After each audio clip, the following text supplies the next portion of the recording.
all out them pint bottles out granny crib. I poured so much I ain't want to live. Told money then, shit we in the wind. I was in the hood when I clipped the bin. Since a young nigga I been ready. Went glass house on every Chevy.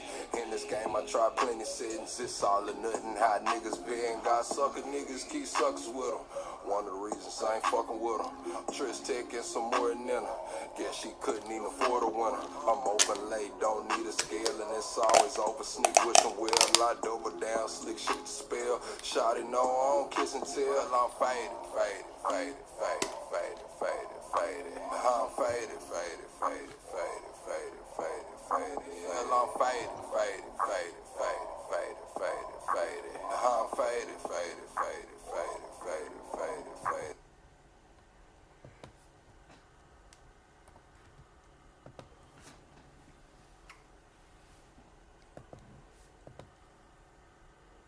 What we got going, chat? What we doing, chat? Weekend the Plug still in the building. What we doing, chat? Weekend the Plug still in the building. Welcome to the greatest damn show on YouTube. Alright.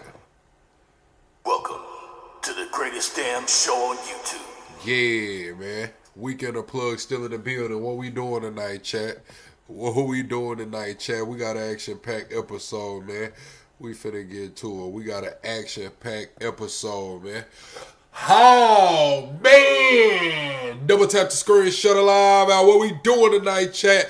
Double tap the screen, shut it live out. What we doing tonight, chat? Charlie Kirk, whistleblower, speaks out. Tyler Robinson, really guilty. And do politicians act gay? Double tap the screen, shut it live out. We got an action-packed episode.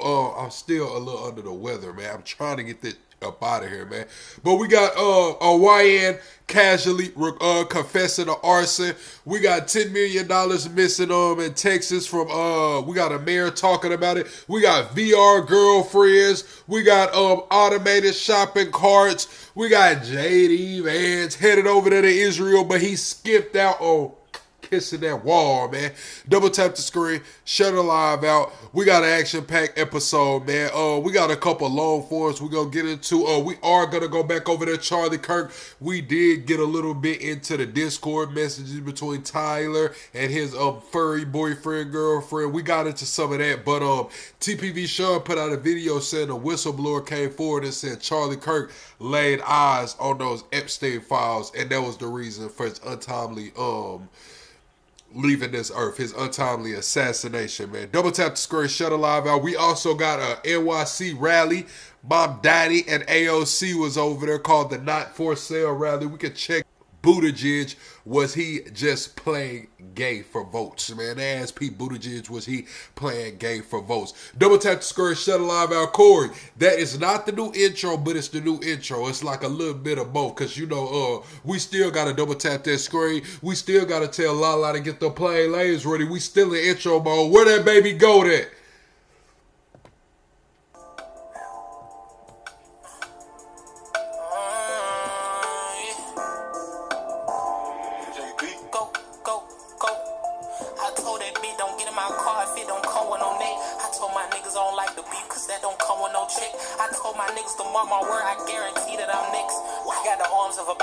From the way that I flex, might just hit the strip just to go blow me a check.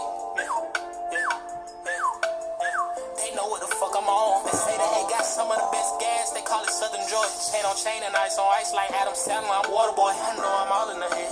Bad bitch laying in my bed. Wait till I give her a spread. I'm a master with the head. Don't let these social fool you. These niggas broke. I know that they ain't bought it. Ain't got no car but talking shit. Okay, then little walkie talkie. I told that bitch to come home. I ain't got time for no bitch that's healing. Talk to blood, she called me daddy. And I'm screaming out no D. I'ma make sure that she come. I'ma fuck her good with my tongue. I know the night is still young. So baby, let's get it in. I know just how she like it tonight. She spicy, she added a friend. They ain't identical, but they fuck alike. So in the bed, I call them twin. I call them twin. Bed, I call them twin. Bitch, and shoot a shoot. 1 + 1 = 2. What you tryna do? Go back for back, check a swoop. Either way it go, I'm on. Either way it go, I'm gone. Brody them just got like 100 on me, they tryna get them gone. What you call it, Jet Wet? What's the name? And he put it in his song. Brody them got the purest powder, it's pink, you know this shit is strong. No diddy. I'm the type of nigga that turn my bitch up in each city. Brody cut out, we celebrating, we hit the gritty. I'm feeling like a baby, I'm tryna get that milk up out them titties. It's no question who young and the littest. If you want your bitch, then when she talking, hear her. If I want the bitch, I'm going Pittsburgh. Still her. I keep some on the side, I don't have trust in just the main bitch. Suck me up while I'm driving like damn, I'll die by this lane switch. Shit, different type of free, so we ain't never got a tussle. Throw it back like Miss London, the sum of your life be hustle. Oh man, double tap the screen, shut alive out. Weekenders, we still in the building, man. Y'all locked in tonight, chat. Let me know, are y'all locked in? And who is Island, man? Where are my mods at? Y'all gonna let this Island boy come in here playing with me like that? Pedra Island, man. Y'all gonna let him come in here playing with me like that? What's to y'all, mods? What's to y'all letting this man come in here playing with me like that, man? What going on with dude, man?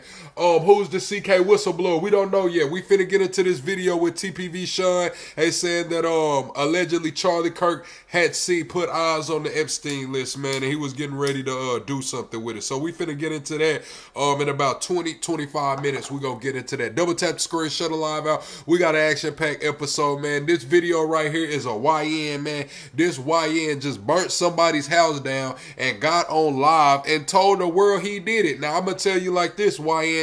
Yes, if somebody was in that house and you was trying to harm them, your ass facing 40 years to life with a minimum of 7. If wasn't nobody in that house, your ass probably still facing 20 with a minimum of 5. I don't know who's raising these young niggas. I don't know who's mentoring these YNs. I don't know what's going on, but this right here is some foolery, bro. I cannot tell a lie. Not only did you burn somebody's house down, you damn told on yourself. Now you gonna be sitting in jail, kickback, no Zuzu, no wham-whams, probably in the jail. Wonder why ain't nobody gonna see you nothing, talk about this and that, and you told on yourself, man. Prayers for the YNs, man. Somebody got to get these YNs together, man. I don't know if it's emotion. I don't know, bro. Don't call that fucking shit, bitch. Y'all see your fucking house on fucking fire, bitch. Y'all see your fucking house on fucking fire, bitch. I lit that shit on fucking fire, bitch. I lit that shit on motherfucking fire, bitch. Now how you gonna fucking recover, bitch? How the fuck are you gonna recover, bitch? Y'all saw your house on motherfucking fire, bitch. And I lit that shit on fire, bitch. I caused a fucking crime, bitch. And what the fuck are you gonna fucking do about it, bitch? Yeah, bitch. I light that shit up, bitch. Yeah, bitch, you get the fuck out that fucking house, bitch. Fuck. Now, who's gonna defend them? Who's gonna defend him? If they just called you and they put you on this case as a public defender, because he probably gonna have a public defender, how do you represent this? You might well just tell them to cop out. Look, boy, they just offered you 25 years. They say you're going to have to do 22 of them. You might well sign for that time because your ass just admitted to it to the world, man. You said you did it. You said you wanted to harm people. You said you was trying to run up about the house. You might want to sign on the dotted line for this 25 years with the possibility of parole after 22 years, my boy. I'm just going to be real, Chad. This is crazy, man. Prayers for the YNs, bro. Prayers for who is mentoring these niggas, man. Straight up, chat. I don't know who is mentoring these YNs, chat. All right, we got another lawsuit as well. We got this guy right here, man. We seen the big girl win that lawsuit from Uber. She got a whole lot of money from Uber, and I think Uber might have another lawsuit coming, man. Uber might just have another lawsuit coming. This guy's going viral right now. This woman right here told him he was too damn fat to get in the backseat of her Uber, man. She told him he was too damn fat to get in the backseat of the Uber. Now, chat. Oh, shit. Now, chat, I want to know, how do y'all feel about that? How do y'all feel about that? Do you think there are some people just too damn big to be trying to get into Ubers, man? Do y'all think there are some people that's just too damn big to be trying to get into Ubers, man? I'm going to record you. You just said I'm too large for your car? This is a matter of logic and rationale, and I have a right to say... No, you don't. Yeah, I do. It's my car. This is not your car. I'm not too large for your car. I'm going to fit. My vehicle. This is not your Are you car. dead ass, you fucking bitch? Fuck you. Are you dead ass? You are insane. Get the fuck out of here. Yeah, you're a fucking whore. No, you're not recording me right now. I'm going to record you. You just said I'm too large for your car? This is a matter of logic and rationale, and I have a right... I'm not gonna lie, Chad. It's not funny. She told that man it's a magic of logic and rationale. He said, man, she said, this is my car. He said, it's not your car. Well, who the fuck car is it? I'm not too large for your car. I'm going to fit. It's my vehicle. Are you dead ass, you fucking bitch? Fuck you. Are you dead ass? You are insane. Get the fuck out of here. Yeah, you're a fucking whore. No, you're not recording me right now. I'm gonna record you. You just said I'm too large for your car? That's just crazy. Chad, who wrong in this situation, man? Is this woman wrong for refusing his ride, man? Is this woman wrong for saying he too damn big to get in the back seat of her car? Or is he wrong for, just not canceling the ride and calling another Uber? Who's wrong in this situation? Chat, y'all let me know down in the comments, man. This situation right here is a woman. She dragging this boy out the beauty shop by his damn dress because he stole her Mercedes Benz and was joyriding around the city with it. I'm talking about he went and got it detailed. He was picking up holes in it. He was acting like it was his damn car. Well, she stalked him, found the car, and when she caught up with him, she drug him outside of the beauty shop by his freshly retwisted dress. Chat, y'all let me know what y'all think about this situation here, man. What an epic scene. Look at how buck his eyes is, chat. Look, this is when you know. This when you know. Look at his eyes. Epic. Boom. He like this. This is when you know you fucked up, chat. When your eyes buck open like that. What an epic scene. Y'all think they got a gun on him? The way she dragging him out of the store like that, this a beauty store. I don't know if it's a barbershop too. But the way he's just getting skull drugged by them dreads like that, and the way his eyes are bugging out, I wouldn't be surprised if somebody in that barbershop had the pistol on him, or if they was just threatening to beat his ass, because like his eyes is like you getting dragged out by a woman by your head, your eyes bug, man. They might have had that pistol on that boy in there. Chat, let me know, do y'all think they had a pistol on this dude in here? What an epic scene. Michael Tolbert getting yanked out of a barber shop by his freshly twisted dreadlocks last week. I'm sorry to say, but I don't regret anything. Bianca Chambers confronted Tolbert, who she says stole her brand new Mercedes-Benz from a strip mall in the city's west side. Excuse me, you got that Benz out there? Yes, you do. Her story, that phrase gone viral, spelled out on her shirt. Okay, say, excuse me, you got that Benz outside? Bianca able to track Tolbert for 3 days using social media breadcrumbs as he picked up women, even got the Benz detailed. Y'all, oh my God. Y'all, I see my car. After Tolbert and the Benz kept eluding Detroit police day 3, she was done playing. Tolbert under a citizen's arrest here until DPD got there. While she waited, Bianca slashed her own tires. No way he was getting away. Tolbert could have pressed assault charges against Bianca, but he didn't. I think we can guess why. Us women have to stand up for each other. If we don't, who are? So how do y'all feel about that, chat? How do y'all feel about that, man? She dragged this man up out the store by his damn dreads. He stole her Benz. Detroit police couldn't catch up with her, man. Straight up, she went out there and got some self-justice, which is crazy, man. What else is going on? All right, this lady right here, man. This lady right here, I don't know what the hell going on with her. She's talking about people finna start stealing groceries from customers, not from the store. She said people finna start waiting outside, waiting for people to load their groceries in the car and steal it. I'm gonna keep it real, lady.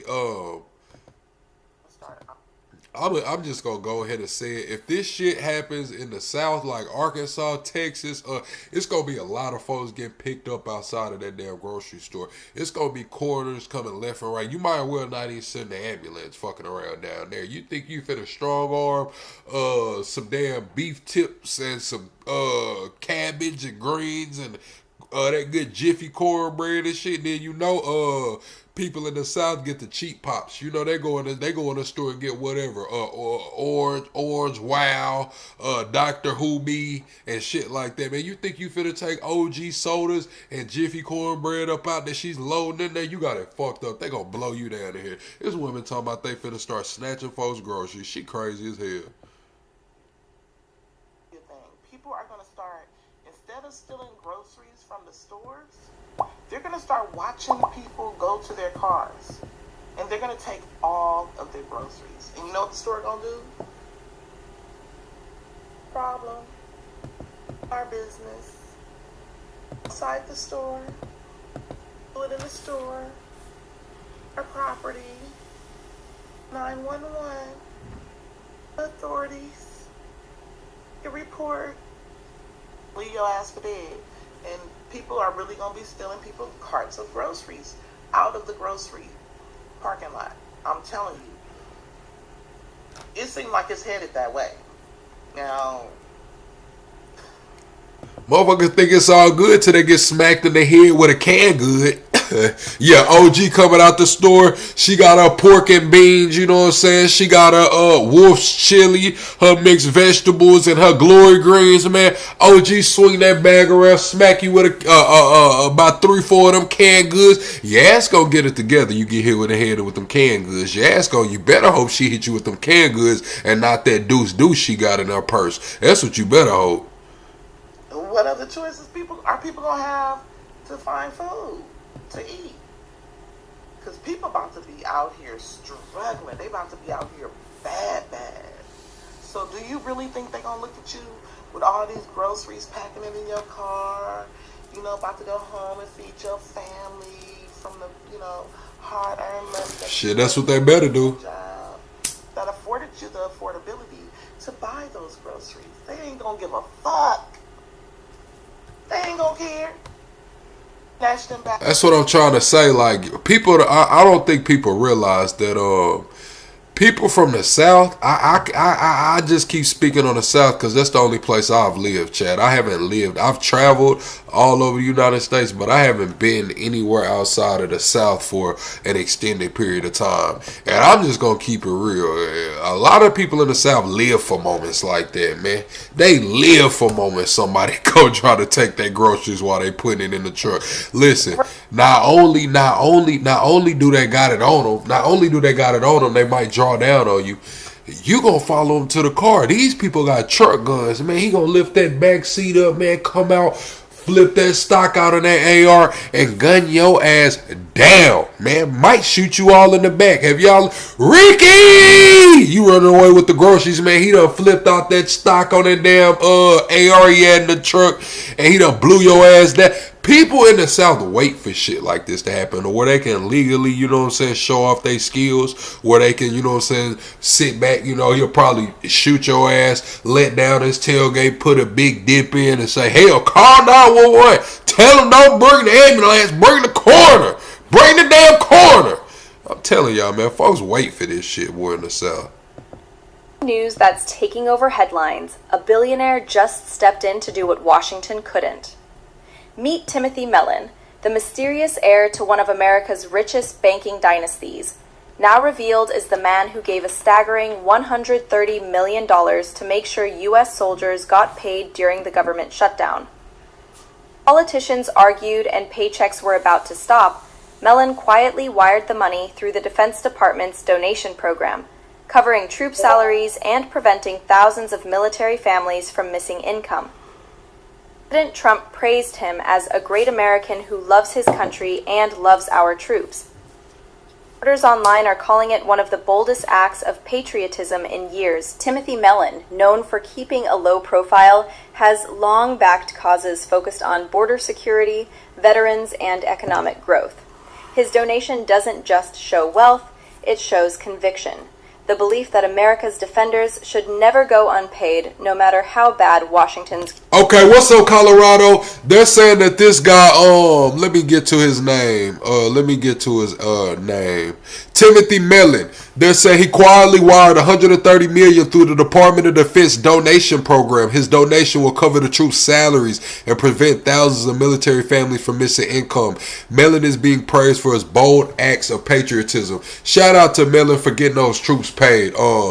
We know it's going to be a tax write-off, but so what? I mean, I don't even care that it's going to be a tax write-off. I think he can write off like, 60% in the first year, and then over the next 5 years, he can write off the rest of it. So I expect more of this to come. If the government shutdown does stay shut down, I expect more people to come forward, you know, get them a little influence at the White House, get them a little favor with the public, but also supporting a great cause, because somebody got to pay the troops, man. A lot of people are having a problem with this guy paying the troops. I don't have a problem with it. I mean, it's a little dicey, but shit, would you rather the troops not get paid? I'm just saying. It don't look like they was trying to allocate funding from anywhere else. It really doesn't, man. How do y'all feel about that? Do y'all think it's fair game? Yay or nay? Do y'all think it's fair game? Yes or no? Y'all let me know, chat. As a viewers, man, as y'all watching this, I was gonna say Americans, but a lot of y'all from across the pond. Some of y'all from Australia and Africa, man. So how do y'all feel as viewers, man? This right here is a crazy situation. I'm not gonna lie. I done been in some toxic situations, chat. You know what I'm saying?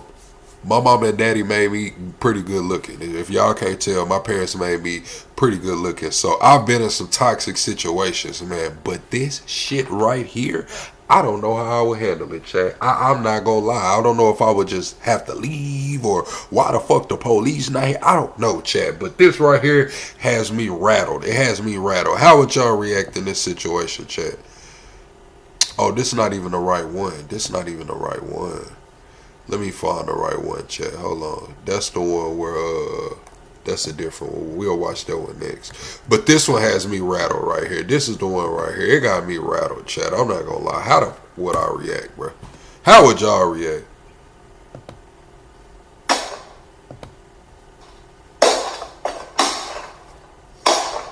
Look, that thing double pane, man. She having a little try. That's that double pane. That's that eco-friendly window, bro. That's not going to be cheap to replace, man.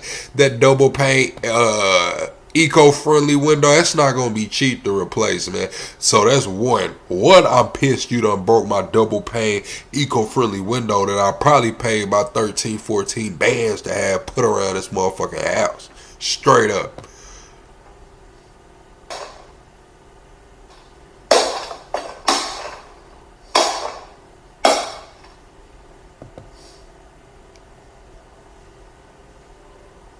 Thank you, Najee.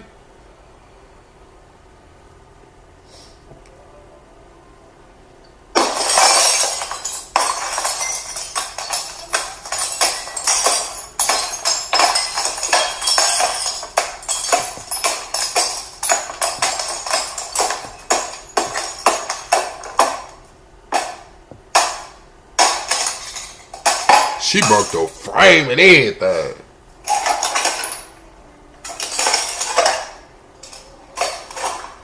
Look how she grabbing that glass. I don't want no smoke. She just barehanded a big chunk of glass off of this. I don't want no smoke. I'm glad this man is recording this, because what if she just start bleeding out of nowhere, police show up? Yeah, I'm glad this man recording this. Look at how she just barehanded that big chunk of glass.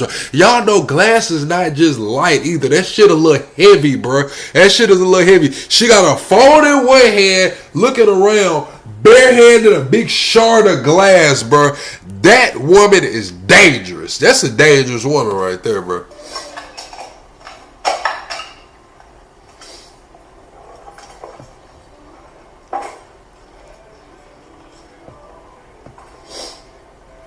He put her ass out. Y'all said what he do to her? He put her ass out.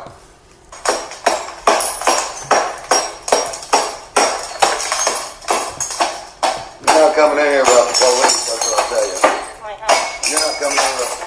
My house. You gonna cut me all over that glass? This is my house, buddy. Yes, you're not coming in here without the police, dude. I'm telling you now. Eric, this is my house. I don't care. You're not coming in here without the police. Bring them here with you. Move. I'm not moving. Okay. You keep hurting me. Anybody got one? Alright. You're not coming in here without the police. I live here. Dude, you're hurting me with the glass, dude. You're fucking, look at this clean all over the fucking place, dude. Because you're standing on top of it like an idiot. That's on you. You're going to jail. I promise you you're going to jail. Oh, she going to jail. No, you're going to jail for hit. Look at this. You're the one standing on top of the window being pushed through, so that's on you, bro. That's on you. Nobody else. Yeah, you're going to jail. Okay. I'm sorry to tell you, I'm going to put you in jail. I promise you I am. You do. What you do, buddy? You should have waited on the police. Nope. This is my house. They told me. Go ahead. Yeah, you're going to jail. It's fine. That's what you're doing. Oh, buddy. I am. Look, bro, then she just put that monkey right on top of the glass. She just climbed through the window, sat that monkey on top of that glass like nothing happened. Crazy.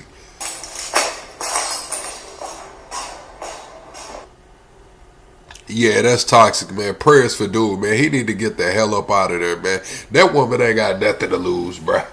Nothing to lose, bruh. Nothing to lose. All right, chat. I'm finna pull up this other clip, the one I was just finna show y'all now.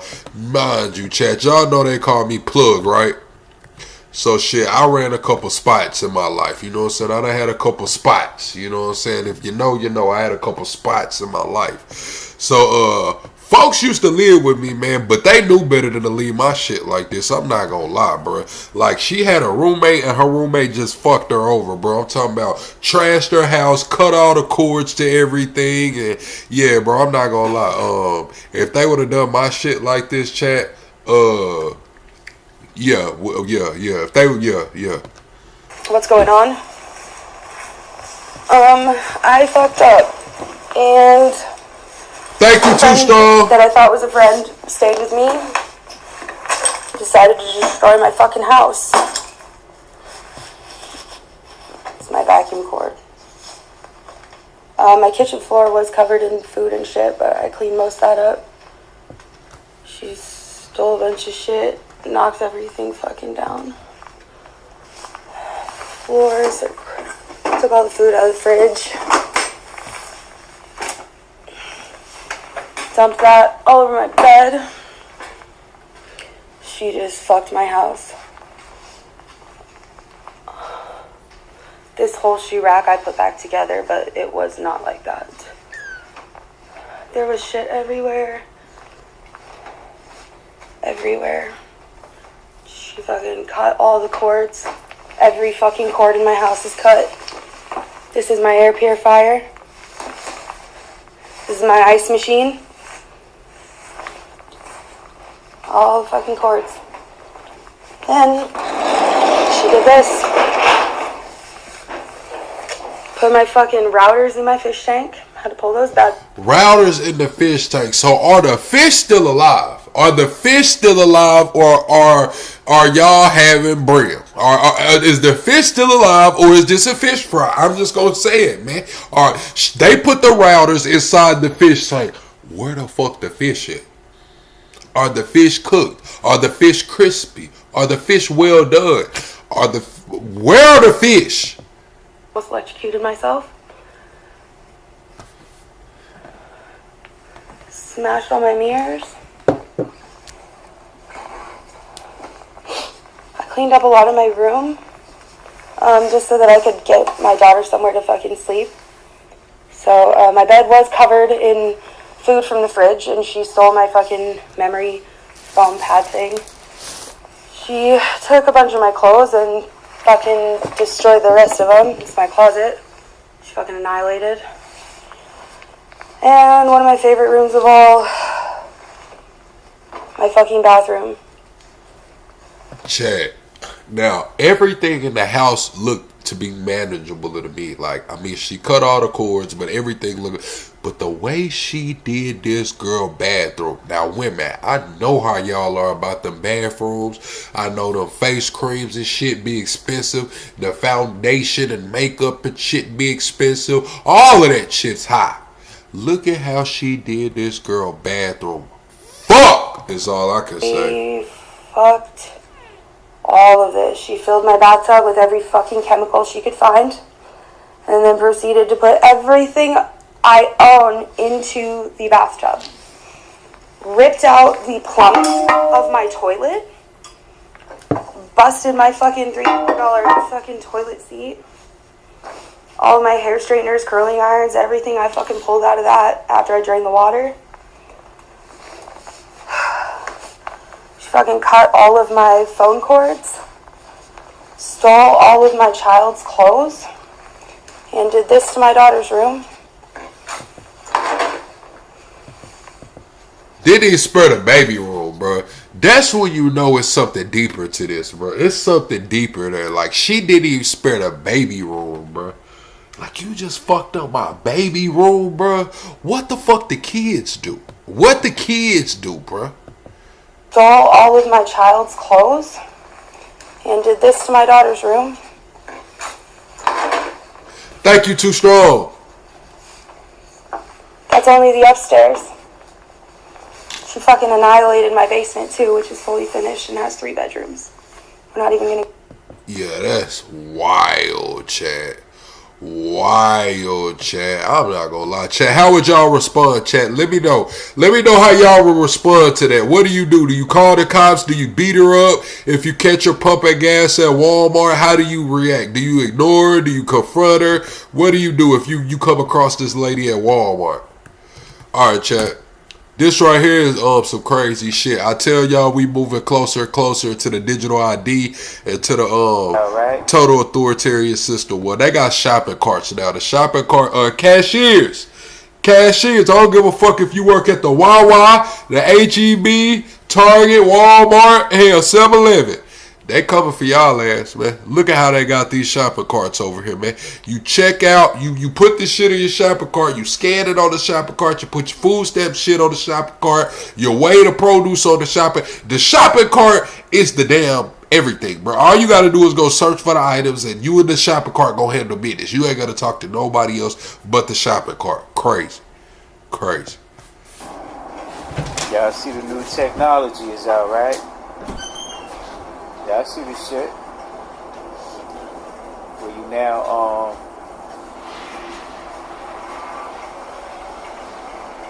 shopping and shit. You can I think this is the one where you ring up your own shit, like when you put it in the cart. See, look at this shit. What that say? See what it should say? It says start shopping. You know what I'm saying? So you know what I think, right? This gonna put the motherfucking cashiers. No more. You ain't gonna need no cashiers.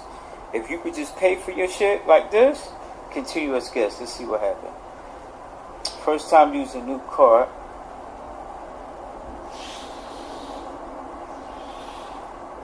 Yeah, got me. Let's see what they talking about. Add product. Face it. Yeah, you scan the shit as you put it in the cart. Place it in the cart. Don't hold item, just put it in there.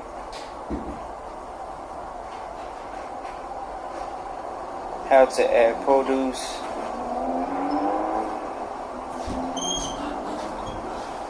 Damn. Oh, stopped up. Yo, this new technology, man. Putting this shit right here. Y'all ain't got no business working any damn way. You know what I'm saying? Y'all ain't got no business working any damn way. You know what I'm saying? Yo, yeah, look. You pay for everything right from the cart, yo. You know what I'm saying? Look, EBT. Look, this is the new wave right here. This is the new technology shit. You know what I mean? Let's put the cashiers out of work. You know what I mean? Hey. It's crazy. So chat, man, how do y'all feel about that, man? How do y'all feel about shopping with the custom carts, man, with the electronic carts, man? How are y'all feeling about the electronic carts, man? Would y'all use them? Do y'all think it's a win? Do y'all think it's not a win? One thing for sure, two things for certain. They ain't got to worry about them carts calling in. What happens to the homeless people that steal these carts? Are these carts going to be recovered? Are they going to treat these carts like the Dollar General carts? Because where I'm at, bro, it don't matter what side of town you're on, you're going to see somebody pushing a Dollar General cart, man. I'll keep it real with you. They pushing them Dollar General carts like, man, I went to one Dollar General and them motherfuckers only had like 2 carts in the whole store because everybody done stole them. Straight up. Alright, this is a guy and his virtual girlfriend, man. Listen to this conversation with this dude and his virtual girlfriend. That's crazy, bro. He cooking for this bitch and everything. Honey? Hey. How's the meat? Carne asada. Num num nums. What are you doing? Putting lime on the meat. You're just wasting limes. You're supposed to put the limes on your finished tacos. I'm pretty sure I've seen El Pollo Loco commercials where they're using lime on the meat while it's on the grill. Why would you squeeze limes on a hot grill? It just evaporates. Okay, so it's just a myth, huh? It's Mexican folklore that you use lime on carne asada while it's on the grill. That's not a thing? No, that's not a thing. They literally have lime on the packaging. And is the meat on a grill? It's not it is cooked already, but they're bad. Fine. I'm putting lime on my part of the meat, and yours won't have any lime. You'll just have bland carne asada. I will add the lime to my finished tacos. Well, fine. Do it however you want. You not gonna add lime to shit because you not here. You not real. Buddy, I don't know if you really didn't put lime on all of that meat, but if you didn't, your ass gonna be eating some plain ass carne asada, because I can promise you one thing. That bitch won't be taking a bite, man. Unless you calling some friends over, you finna chop this shit up, take it to lunch for work, and take it to work for lunch or something, man. Your ass better put some lime on it, man. You gotta let that flavor soak in. That's what this AI ain't got no soul. They don't fucking know that you gotta let that flavor soak in, man. So if your ass, you better put the lime on all of it, because that bitch ain't gonna be eating none. Still, I'm gonna watch baseball. Straight up. Hey. How's the meat? How's the meat? Crazy, man. Crazy, chat. Alright, man, we got a couple more clips before we get to the right shit, man. To the real shit. Where is it at? Alright, man. I don't know what's up with this woman right here, Mickey Shirelli. I watched her at Jack. I watched her and Jack's debate for New Jersey, man, and I'm not gonna lie, bro. Like, this bitch got me fucked up, bro. I'm not even from New Jersey, chat, but I had got a job offer in New Jersey. I'm gonna keep it real with y'all. I told y'all a couple months ago I got a job offer in New Jersey. I believe it was Trenton. And I was considering it, but now that I'm listening to this Mickey bitch, like, I'm sorry, I can't get with it. Why do you have the right to tell me I can't opt out of some shit for my kids? You know what I'm saying? Like, I mean, just learn when it comes to sexual orientations and sexual shit. Why do I not have an option to opt out of this shit as a parent? It's crazy, bro. I can't fuck with Mickey after seeing this one. Have the right to oversee their children's education. I believe that parents have the right to oversee their children's education. Okay, I was good with it. When I first started watching this, I'm like, okay, Mickey, that's what's up. Parents do have the right to oversee their child's education. But she just kept fucking talking, bro. Education. I would push in LGBTQ education into our schools. Parents have a right to opt out of a lot of things, but this is not an area where they should be opting out, because this is an area of understanding the background of people throughout our nation. And right now we see, for example, at the Naval Academy, an erasure of history. Steve Sweeney. She wasn't even trying to hear that shit no more. I'm not gonna lie, Abigail. You threw me off with that one. Thank you, Big Niche. I'm not gonna lie, Abigail. You threw me off with that one, bro. Like, she said straight up, I'm going to push this LGBTQ shit into the school. She didn't hide it. She said the quiet part out loud. Like, look, man, I know this is a big topic, but look, you got the right to your child's education, but when it comes to this LGBTQ shit, you ain't got no rights there.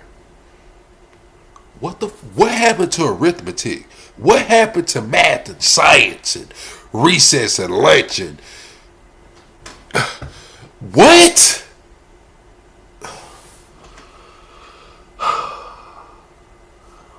I don't think I've ever endorsed nobody before, but this shit got me ready to endorse Jackass, man. This shit got me ready to endorse Jack, man. Like, look, Jack. Look, Jack, man. Get this shit together, bro. That parents have the right to oversee their children's education. I would push in LGBTQ education into our schools. Parents have a right to opt out of a lot of things, but this is not an area where they should be opting out, because this is an area of understanding the background of people throughout our nation. And right now we see, for example, at the Naval Academy, an erasure of history. Steve Sweeney.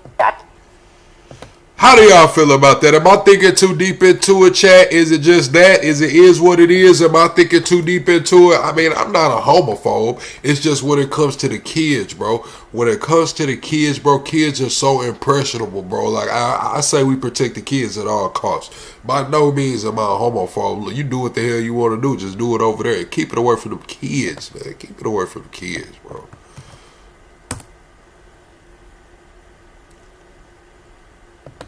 I'm not with that. All right, this guy right here is did we already? Hold right, this is Bryce Michael. He was a real big MAGA supporter. He said he's leaving MAGA. And we see that the MAGA base has split over the Epstein files, America First, and a couple other issues. Let's hear from him, man. Let's see what's going on with the MAGA base. No more. I don't support him. I don't like him. I think he's a corrupted leader. And, yeah, it took me a while to come to that conclusion, but I finally am coming to it. I do not like the guy at all. First thing for me was he didn't release the Epstein files. They're even acting like they didn't exist.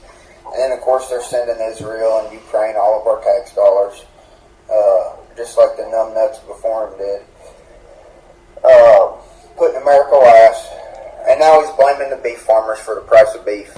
Hey, I'm not biased, man. He talked a good game. He tricked me. I was fooled. I admit it. Okay, now let me tell you how bad I think this is, though. This is really this bad, guys. I want y'all, if you're a Christian, I want you to get into Revelation 13:3, and I want you to read that verse. Yeah, about the Antichrist, about the one who was fatally wounded in the head. Then he was miraculously healed, and the whole world marveled at him and said no man can make war with him. Yeah, I do think that Donald Trump is that beast of Revelation 13:3. Yeah, go read it. Go read it. There ain't another man that's ever walked the planet that fits Revelation 13:3. Then read the rest of the chapter, and it'll tell you the mark of the beast is coming in 42 months. Now, I'm not saying that I know that Donald Trump is this man of Revelation 13:3. I'm just saying he's the only one who could be right now. Go read Revelation 13. He's the only man that fits that description. I'm totally done with the dude. He's done to me. He's done. He's a goner. He's compromised. He's right up there with the rest of the pedophiles, man.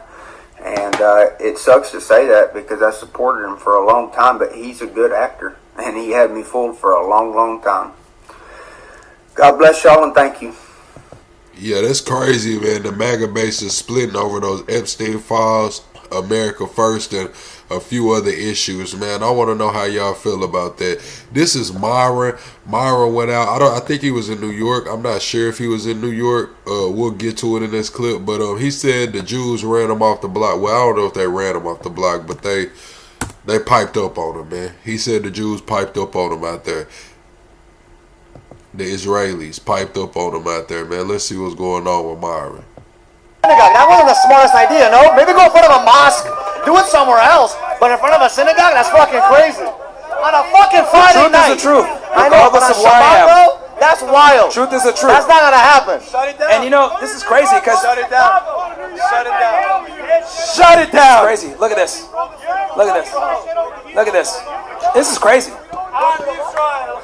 Okay, Myron got some security. I'm not gonna lie. I think this dude right here with the bigger back is Myron security, man. Okay, look, he got 12 out there, 2 police out there, big 40 on his side, man. I don't see any other security, but they telling Myron to pack that shit up and get on. Chat, double tap the screen, shut a live out. We're 25 subscribers away from the next sub goal. Jews think they want the block. Jews think they want. This is awesome.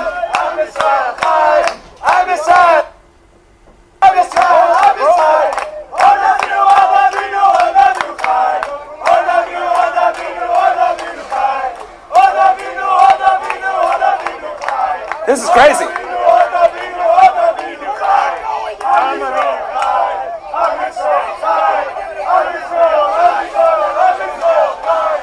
You guys just make yourselves look worse. This doesn't help the cause at all. It just proves that you guys can't have discussion. This is like... Yeah, this is just... proves my point. Yep. This proves the stereotypes. This proves the stereotypes. Man, this is crazy. See? Come in, start a... Oh yeah, they out there singing, tripping on Myron. Chat, I finna have to get one of them damn water things. Look, my nose turning red and everything like I'm Rudolph in this bitch. Man, what's them little things where it shoot the water up your nose and clear all that? I ain't never put nothing up my nose, man. Nothing. I don't even like the nasal spray, but I might have to do some shit, man. This shit is crazy, boy. I feel like my head heavy. Damn. Can't even have a discussion. Proves all the stereotypes right. Well, here's the thing, right? You guys can't even have a civil discussion. You guys can't even not. You're yelling, being emotional. This is just proving my point even more so. I'm sitting here chilling. You guys are yelling and heckling. This is ridiculous. Can't even be adults. Can't even be adults. You gotta yell and scream and act crazy and everything, and this guy's here now. I don't know what's going on. Like, it's just wild. Using slurs and all that other stuff. Yeah, so this is very, yeah. See, it's wild because now we can't, look, he's saying pack your shit. Look at this. Did you say this is a public sidewalk? Who are you? Who are you? What are you? What? Freedom of speech. This is America. This is America. Freedom of speech. America. Hey, if you don't like it, go back to Tel Aviv.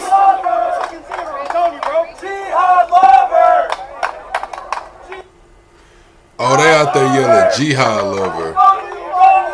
That's why you got kicked out of 109 countries. That's why you guys got kicked out of 109 countries. Listen. They got there calling him jihad lover. He said that's why y'all got kicked out of 109 companies. That's crazy, Chad. Who was wrong in that situation, Myron or the crowd, Chad? Myron or the crowd? Yes, son said he has a show kind of like Charlie Kirk's where he goes out in the base on campuses or out on the streets. I believe Destiny has one too. We know Steven Crowder does it. A couple other people do it. But this clip right here, Chad, I'm not gonna lie, it's funny as hell. But I want to know, is this guy wrong here? Because I'm watching, I'm like, it's kind of fucked up. Like, is it wrong, man? But this clip right here is crazy. I'm not gonna lie, this shit is funny, but it's fucked up. I ain't gonna care.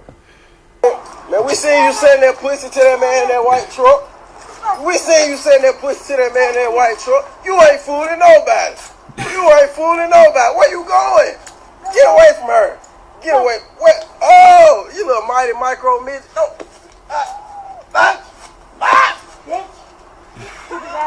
Yeah. We seen you sending that pussy. Hey, come here. We seen you sending that pussy, girl. What you saying? Man, we seen you sending that pussy. Bruh, it's no way, bruh. It's no way, bruh. Hey, is he wrong for that chat? Hey, oh my God. There's no way he hit her back, bruh. Did he push her back, bruh? He brought her fist up on him and hit him. He hit her back, bruh. It's no way this man did that. Why did that get... Bro, I'm not gonna lie, chat. I don't know how to feel about this shit. It's funny, but it's fucked up, bro. Man, we seen you sending that pussy to that man in that white truck. We seen you sending that pussy to that man in that white truck. It's the white truck, bro. It's the white truck, bro. Oh my God. We see, I know she got out of that truck, bro. I know she just got out the truck, bro. Man, we seen you sending that pussy to that man in that white truck. We seen you sending that pussy to that man in that white truck. You ain't fooling nobody. You ain't fooling nobody. Where you going? Get away from her. Get away. Where? Oh, you little mighty micro midget. No.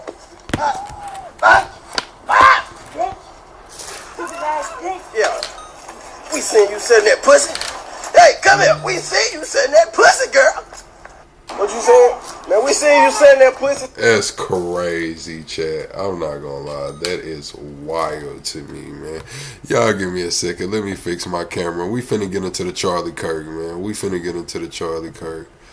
Where the hell is it? Oh, I gotta put it up here above. We finna get into the Charlie Kirk. Let me get my camera back situated, man. I think my gimbal had got off balance. Alright, here we go. Here we go. We back in business. We back in business. Alright, chat. Let's get into the Charlie Kirk, man. TPV Sean said whistleblower came out, said Charlie Kirk laid his eyes on that actual Epstein list, man. That he knew what was going on with the Epstein. I haven't watched this clip yet, but we finna get into it. We're gonna break this shit down together. Then we got either, I'm gonna let y'all choose either the Pete Buttigieg interview with Channel 5, or we gonna watch the Mamdani rally with AOC. We'll let y'all pick. And if we got time, we'll go back over those Discord messages with Tyler Robinson and his furry boyfriend.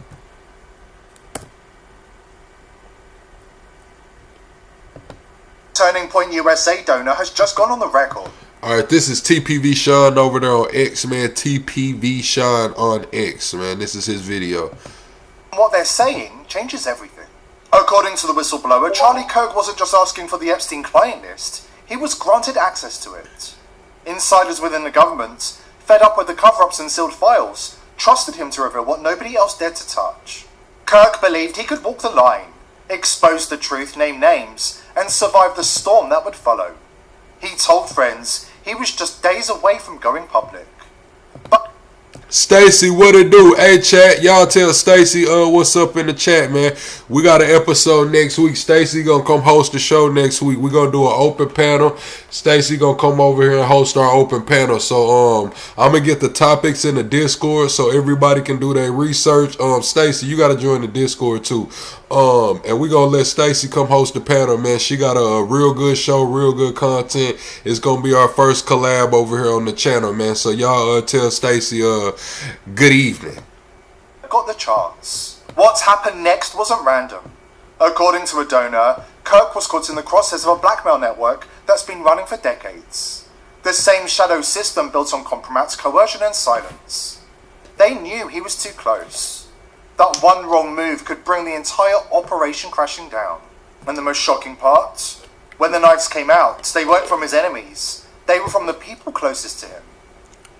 This video is brought to you by VP.net, the only VPN I trust to protect and shock or rushing to help. McCoy/TPV to find out more. Alright, so what I think this is one of the guys that was around Charlie Kirk that seen it. His dad is like a mega church pastor, and his dad was saying, yeah, when my Charlie Kirk got shot, my son went over and he helped and he, did all of this, and they went and fact checked him and saw his son really didn't do shit. His son actually didn't run to help Charlie Kirk. His son was on the phone and walked the hell off like didn't nothing really happen. So I believe this goes into it. I'm going to show y'all that clip after this too. I'm going to see if we can find that pastor. This week, the TPUSA donor told us that Charlie Kirk was betrayed by people inside his own circle. Now, new footage appears to prove it, for everyone to see. Here's Charlie's friend and chief of staff, Mikey McCoy, at the exact moment of the incident. Instead of reacting in shock or rushing to help, McCoy simply turns and walks away. No panic, no urgency, no attempt to film, even though he'd been recording all morning. He doesn't flinch, doesn't duck, doesn't look back. No security escorts him, no urgency. He simply strolls off as chaos erupts behind him. As scrambled to carry Charlie to the SUV and race him to hospital, Mikey can be seen in the distance, calmly walking away, as if nothing happened. Alive, dying, in need of help? It seemed to matter to the one man who should have cared most. For most people, the footage is stunning. Those who've been following our reports, it confirms exactly what we've been warning about all along. Yeah, chat. KFC brought them barbecue, that honey barbecue back. Y'all know I had to go tap in, man. I had to go tap in with the classic, man. Look at that. Beautiful. Look at that.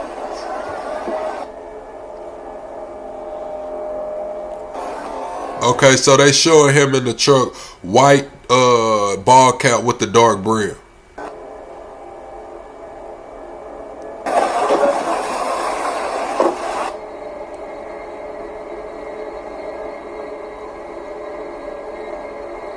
I ain't gonna lie, it looked like Charlie got them hitters with him, man. The way his security jumped out with him, I'm not gonna lie, chat.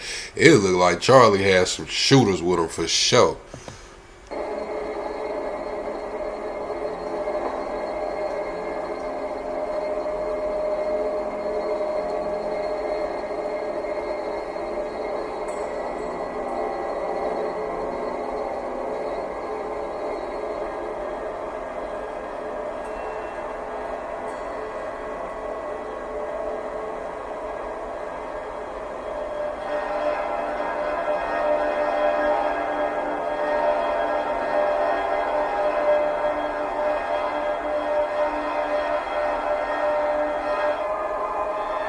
Oh yeah, chat.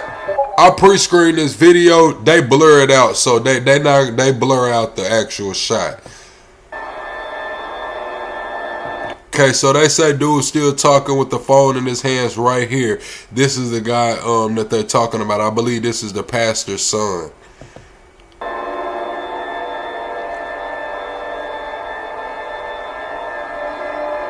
That's the guy asking the question.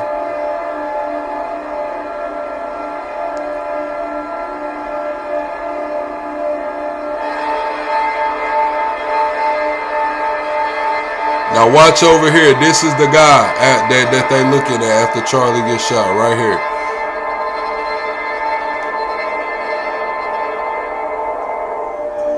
Now he gonna pop out over there. Boom, that's him. He's still on the phone. He not running or nothing.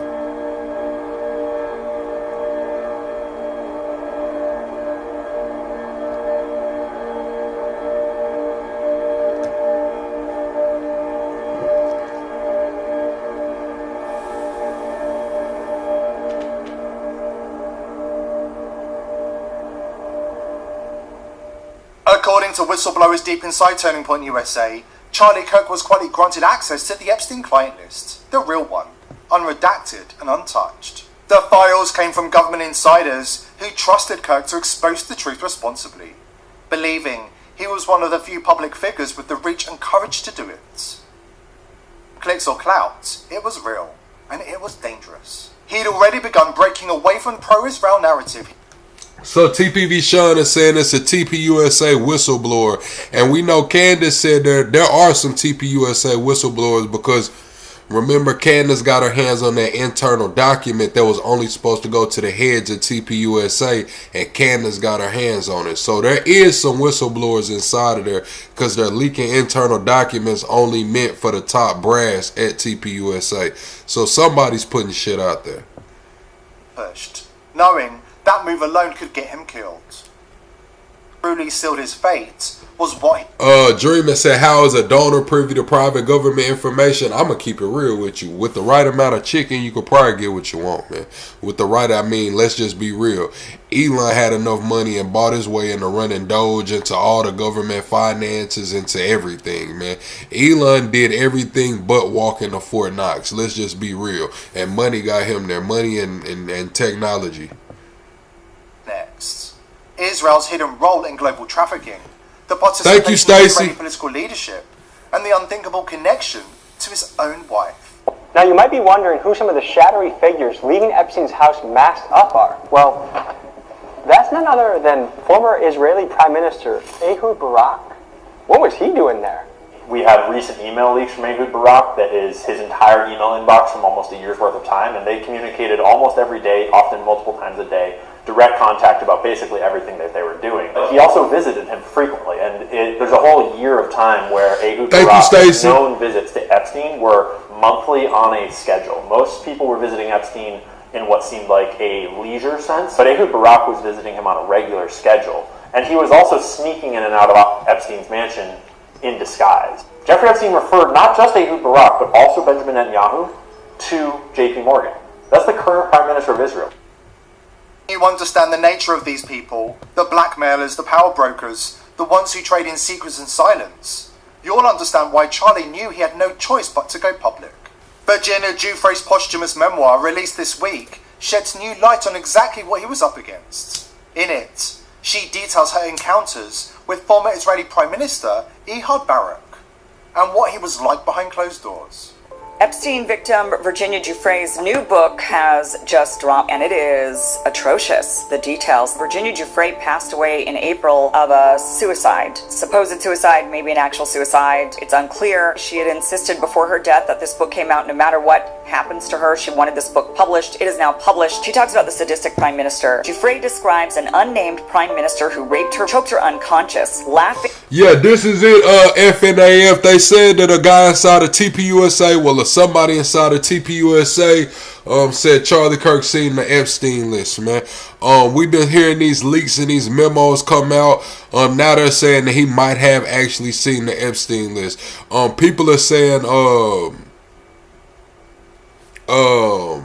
Why would he be granted access to the Epstein list? I don't know. You know what I'm saying? Some of his donors were billionaires, though. Some of his donors were billionaires. She bled. This is Ehud Barak, the former prime minister of Israel. And they do have a gag order. Yeah, I don't think it's 300,000 people. I don't think it's 300,000 people, Angelin, but it's like 3,000 or 30. It's like 3,000 people because I think there were like 3,000 to 5,000 people at that event. So it's 3,000 people that have the gag order on them. Also, it's another guy that had camera footage from Charlie being shot, showing the angle that he has. It shows like the bullets coming from the front. The angle the guy has kind of shows the bullets coming from the front. And he sent it to the FBI. The FBI told him to delete it. And then the FBI followed up with him twice and asked, did he delete it? So he said it was weird, so he just put it out there. He posted it, said he's not suicidal, and he just thinks it's weird that the FBI is telling him to delete actual evidence, actual footage. He was the prime minister when he was doing this. That is the allegation. Barak was a close Epstein associate. He visited Epstein's island and New York properties multiple times, flew on the Lolita Express, received millions from Epstein for a security firm. It's the iron grip these blackmailers and sadists hold, not just over individuals, but over entire institutions. Charlie understood his mission clearly, to break the stranglehold that Israel's network of influence and compromise has maintained over Congress and the American system for decades. Everyone has known the unspoken rule for decades. Dissent is punishable by death. The president also knows what Israel wants, Israel gets. To act otherwise is political suicide. The mass media, founded and controlled primarily by Jews, manipulates the spigot of information out of which Heartland America drinks. The message of this contaminated source is, if you criticize Israel, you are anti-Semitic. Be safe, keep your head down, or you are fair game for being knocked off by the Zionist shooting gallery. Time TP USA donor and close friend of Charlie Kirk has gone on record, claiming that the Zionist shooting gallery made their message unmistakably clear in the weeks before Charlie's death. When Kirk refused to promise that the Epstein client list and the powerful figures tied to it would stay buried, the pressure campaign turned deadly. But Charlie's secrets aren't going to die with him. When you hear what the donor has to say about that, and why high-profile names like Bill Gates have disappeared from view, you'll understand why nothing will ever be the same again. If you or anybody you know owns a home in America,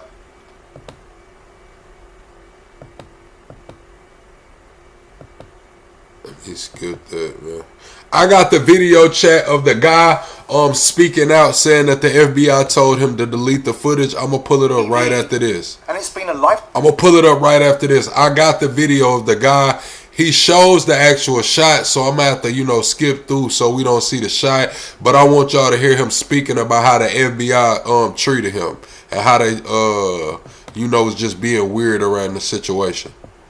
According to whistleblowers deep inside Turning Point USA, there are more than 3 people who know the full truth, and they're holding the evidence Charlie uncovered.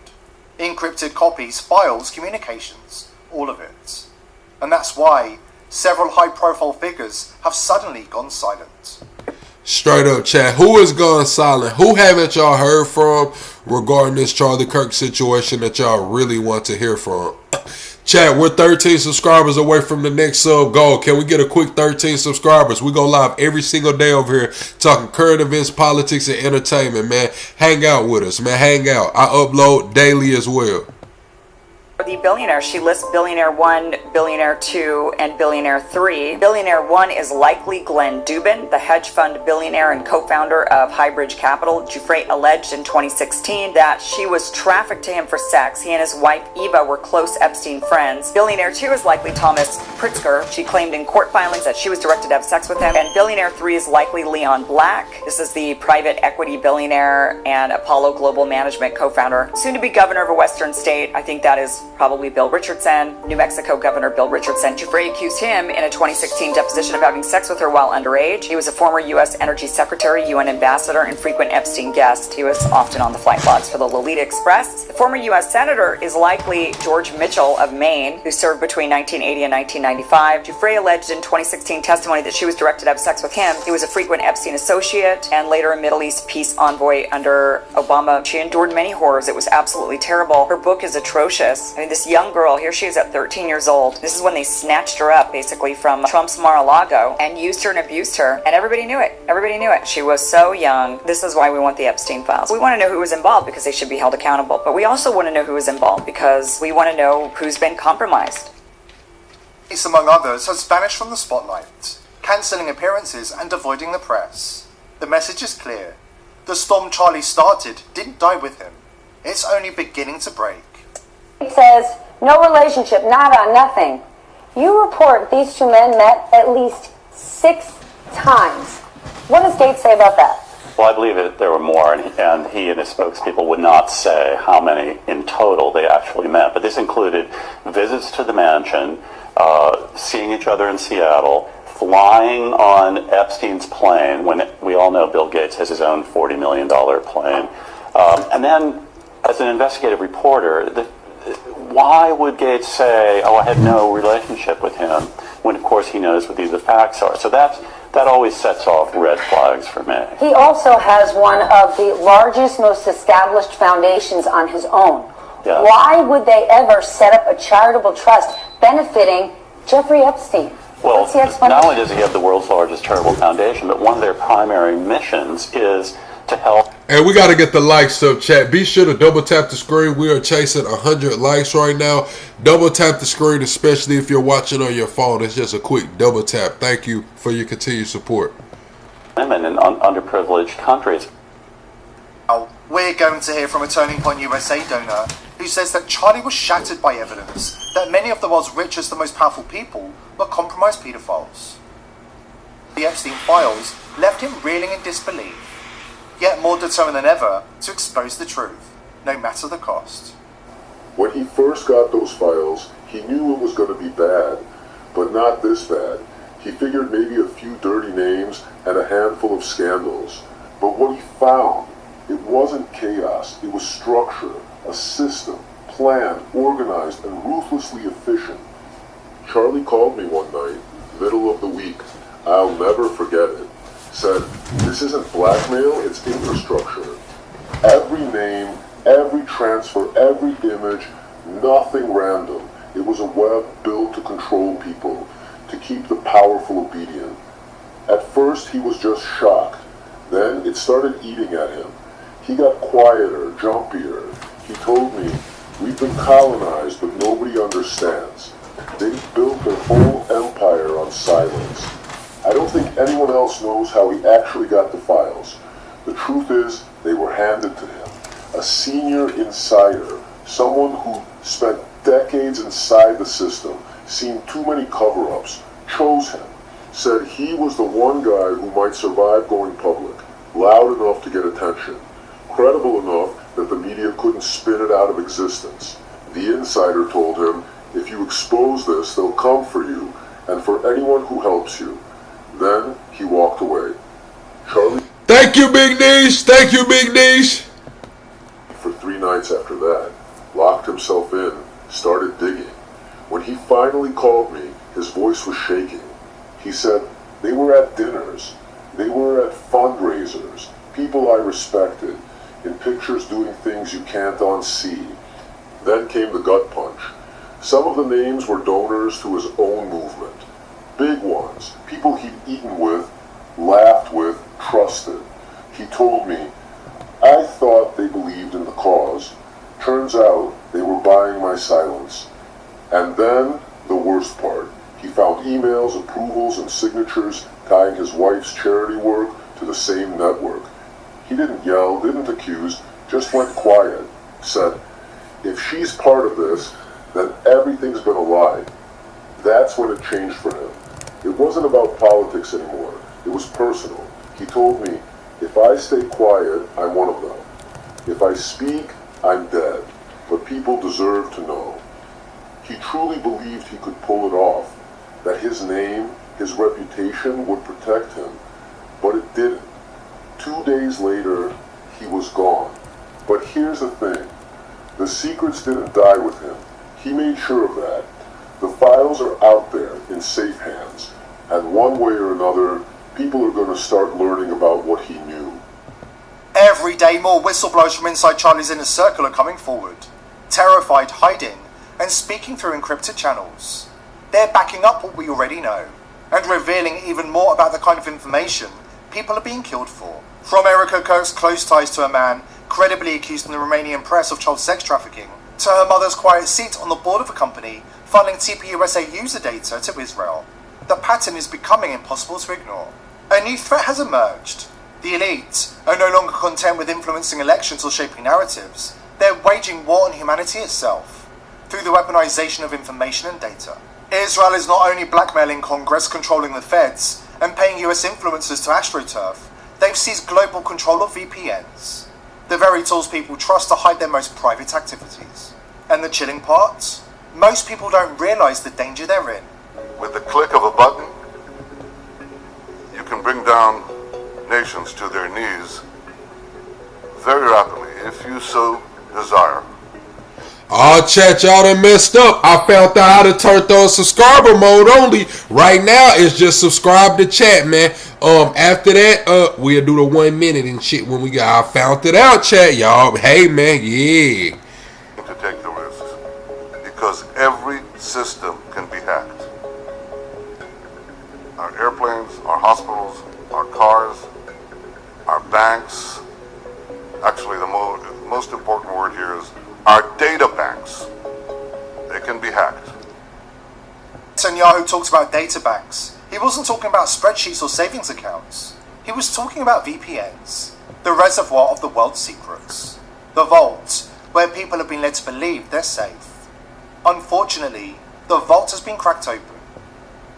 The most popular VPNs in the world, ExpressVPN, CyberGhost, and private internet access, have been bought out by an Israeli company, Cape Technologies.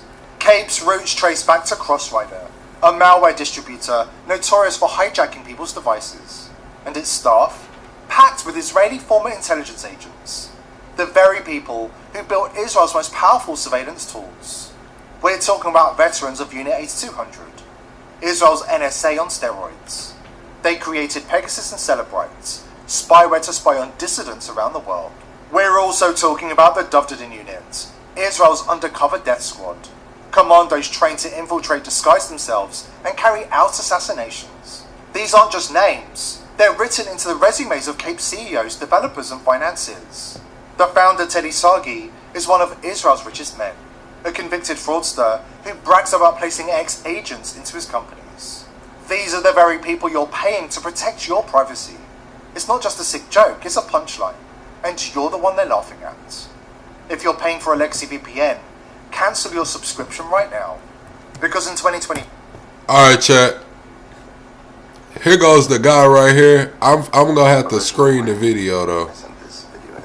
I'm gonna have to screen the video because he showed it. He showed the shot. But this is him saying the FBI want him to erase the video. Originally, when I sent this video into the FIB, they're not counting gang violence. Great. Oh shit.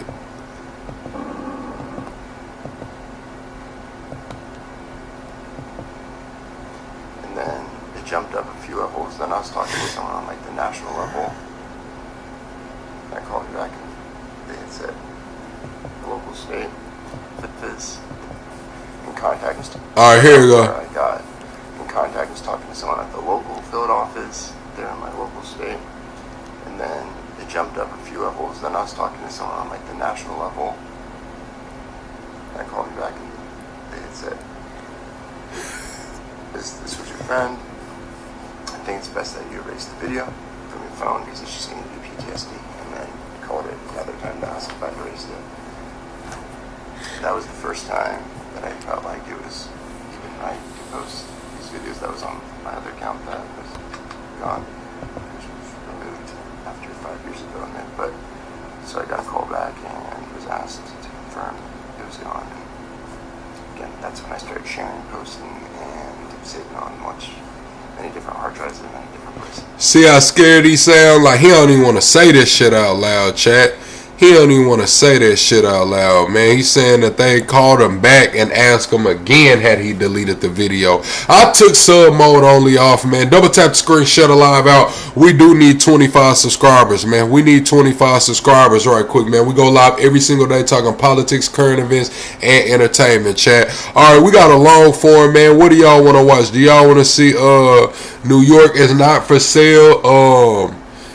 Mamdani did a rally with AOC and Bernie Sanders, or do y'all want to see Channel 5 sat down and did an interview with Pete Buttigieg, man, and asked him basically, is he gay for votes, man? Do y'all want to watch the Pete Buttigieg, or do y'all want to watch the Mamdani, man? What do y'all want to watch? Y'all let me know. Y'all let me know, man. Yeah, he said he got it on several hard drives now. Say he got it on several hard drives.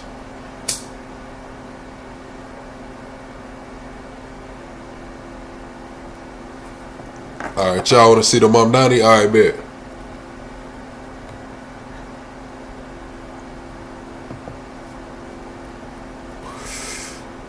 I guess we'll watch that Pete Buttigieg in the morning.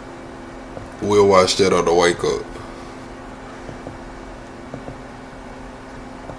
Alright, chat. This is AOC, Bernie Sanders, and Mamdani in New York doing a New York is not for sale rally.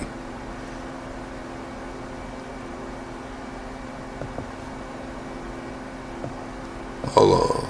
Let me get us to the ad-free version. Thank you guys for 40,900 subscribers. We are still 25 subscribers short for my next sub goal. Please double tap the screen. That's how you support the channel for free. Oh, it got y'all all in my business. Hold on, chat. It got y'all all in my business, man. I'm sorry. I'm sorry. It got y'all all in my business, man. Let's get back to it. Here it go right here, though. Mamdani, AOC, New York is not for sale with a big Bernie Sanders. It's an oligarchy. Big oligarchy, Bernie Sanders. Why the hell ain't it going? Hold on. Let me go to Bernie Sanders page.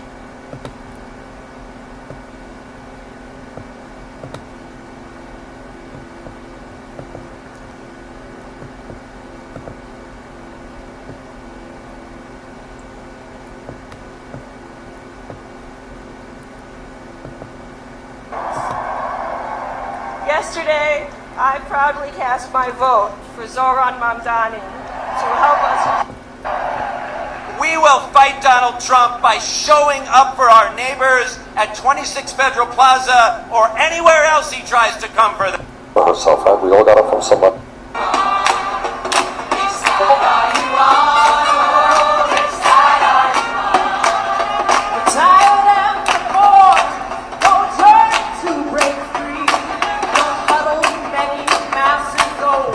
Moment. The only reason that I had any hope in launching a long shot campaign for Congress is because Bernie Sanders proved that you can run a grassroots campaign and win in an America where we almost thought it wasn't possible. I ain't gonna lie, Chad. AOC ain't bad looking, man. It look like she might get into it with you, man. You be like, hey, yo, AOC, man. I want, you know what I'm saying, what we got going, man. It look like she might just be real bitchy. Like, I would hate to see her on the wake up. I would probably hate to see her like on her cycle. Like, AOC, she's not a bad looking person. It's just like, I think she might be a little aggressive, man. Do y'all think AOC might be a little aggressive around the house? And what an honor it is to look out onto this crowd and to see the city I love. And New Yorkers who, amidst this despair, have continued to believe in a world better than this. And I will tell you, New York City, if we can change the page in the biggest and best city in the United States of America, we can change the page in our country too. With every block walked, you have refused to normalize a politics of cruelty, of greed, of exploitation. I want you all to take a look around and find someone, you know. Hey chat, before we get into this, we are 5 likes away from the 100 likes, man. We trying to get to 200, 300 likes tonight. We got to crack 100 first, man. We 5 likes away. We'll start the video once we get that 5 likes, man. We'll start the video, man, once we get that 5 likes. Double tap the screen, shut the live out. We are 25 subscribers away from the next sub goal. Check this out, chat. Do y'all think New York is going to be better off with Mamdani? Yes or no? Better off with Mamdani? Yes or no, chat?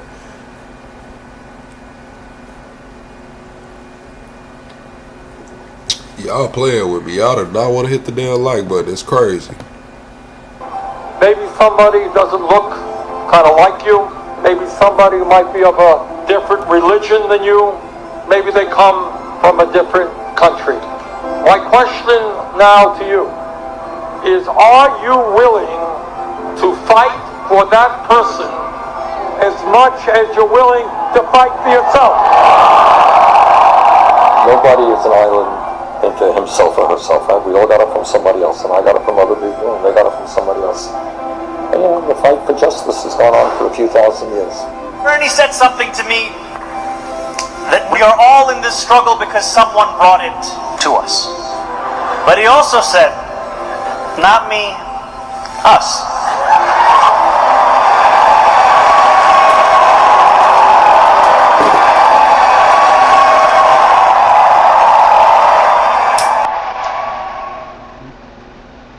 Bernie, Senator.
Hey, them boys got them turbans on in the front, don't they? Looking like some money over there.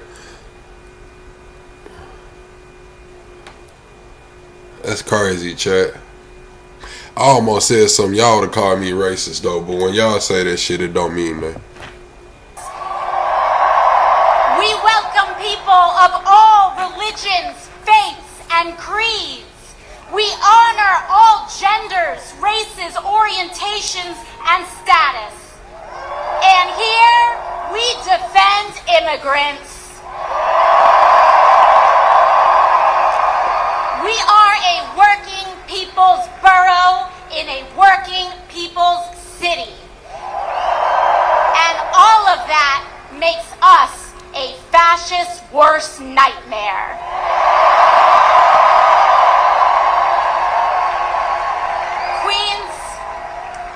We gather here today at both a perilous moment for our country and on the precipice of hope for our city. Because in 9 short days, we will work our hearts out to elect Zohran Kwame Mamdani as the next mayor of the great city of New York. I'm not gonna lie, chat. With a middle name like Kwame, yeah, he's probably definitely from Uganda, bruh. With a middle name like Kwame, bruh, like I just don't see. You know what I'm saying? I'm just gonna say Kwame is a black name, bruh. Like it's black. Kwame Brown, you know what I'm saying? It's just a black name, bruh. Like, man, call it what you want, man. He's from Uganda for real. It's going to take all of us. But to be honest, it always has. That we are all here in this moment, during this time, is not a coincidence.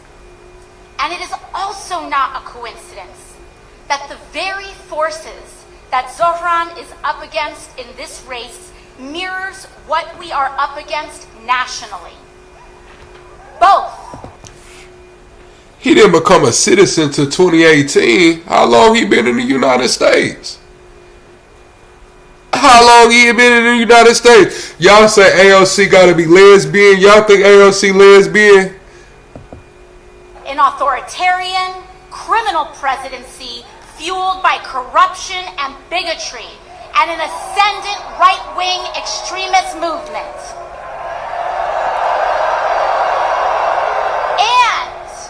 And an insufficient, eroded, bygone political establishment, this time in the form of Andrew Cuomo, whose pursuit of power has blinded them from what that power is supposed to be used for in the first place, which is to aid and put the working people of America and New York City first. And Queens, both of these challenges are fueled and funded by the same billionaire class whose apparent greatest fear is an equitable, affordable, and prosperous nation and city for all, not just the very few. No, I'm looking, it looked like AOC was some big white man, and then she was with some other man that looked like she was a big white. I don't think she gay. But we have been here before as a city and a country, and we have won before, and we will win again on November 4th. Because Queens, it has always been in our nation's darkest chapters that our brightest lights emerge. And we, each and every one of us, whether we like it or not, are living history today. From our nation's beginning, American democracy has always reflected the struggle between humanity's highest and lowest natures, between subjects and citizens, the Confederacy and the Union, freedom and bondage, labor and capital rights and regimes.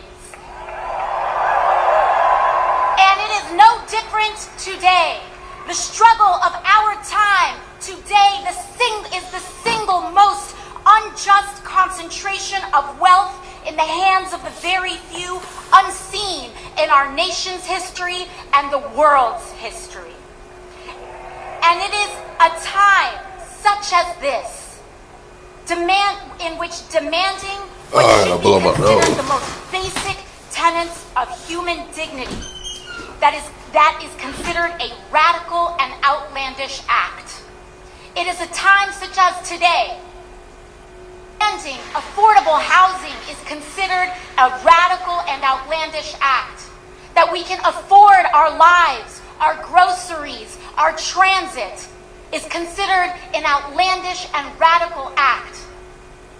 Accept our neighbor as ourselves, a radical and outlandish act.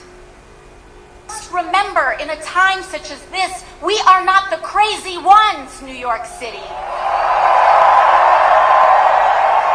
We are not the outlandish ones, New York City. They want us to think we are crazy. We are sane. To demand an affordable and decent housing, a decent wage, the right to health care, that we pay to care for our people instead of the flattening of Palestinians and oppressed people abroad is not a radical act. It is basic and core humanity. That is why the election of Zohran is as important as our cause today.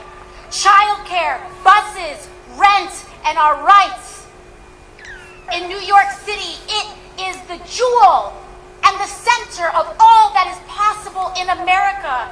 And on November 4th, we will prove that today. We will prove it to the world, and we will prove it to the nation. And we will send a loud message to President Donald Trump that his authoritarianism is no good here.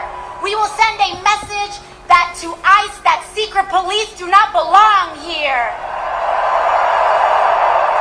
And we will demonstrate the heroism that exists in the everyday people throughout our city.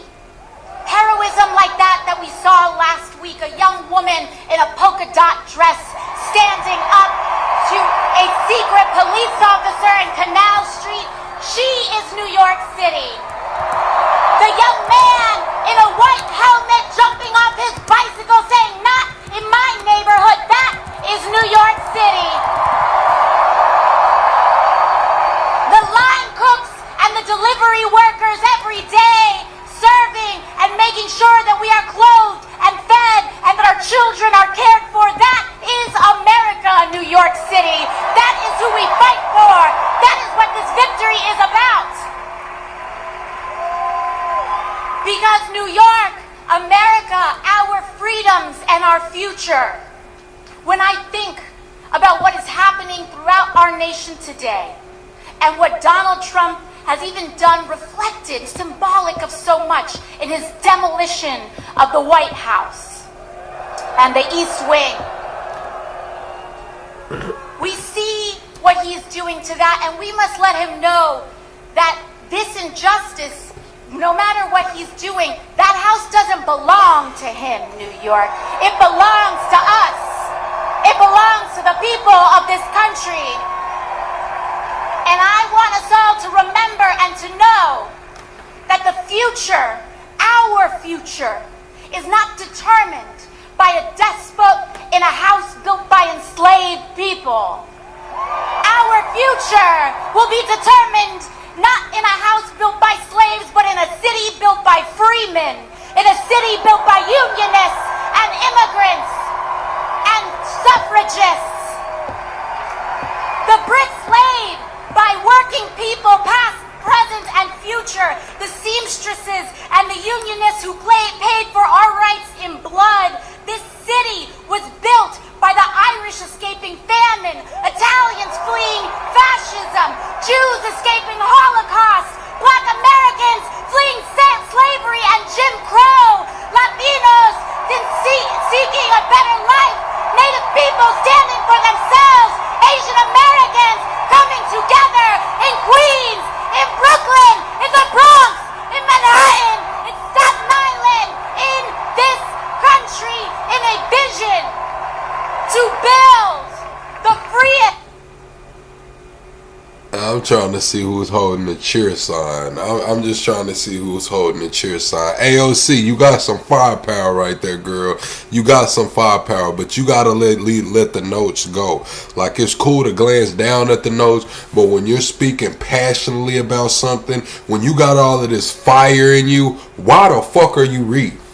I'm just gonna be real. Like, that just makes it not from the heart for me. Like, I don't know, it might have went over a lot of people's head, but it's like, you got this fiery, passionate shit about the Holocaust, about the immigrants, about the blacks escaping slavery. Why the fuck you gotta read that? You know what I'm saying? Like, I'm just saying. Like, maybe on in the future you will get it down. You know what I'm saying? You will get it down to where you don't have to, you know, you will know it's a time to read and it's a time not to read. You reading right now just seems so inauthentic to me. But you made up for it with the passion. You did make up for it with the passion. So it's like, toughest and greatest city on earth, and we will not stop now, New York. It is no surprise.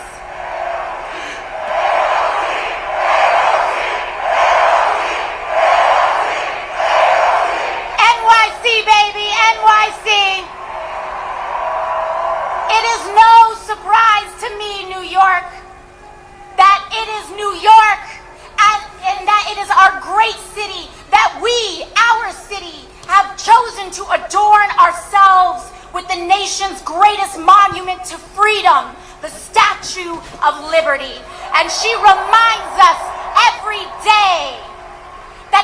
central commitment of America is an unconditional freedom, precisely of the kind that cannot be bought, that is available to the huddled masses yearning to be free.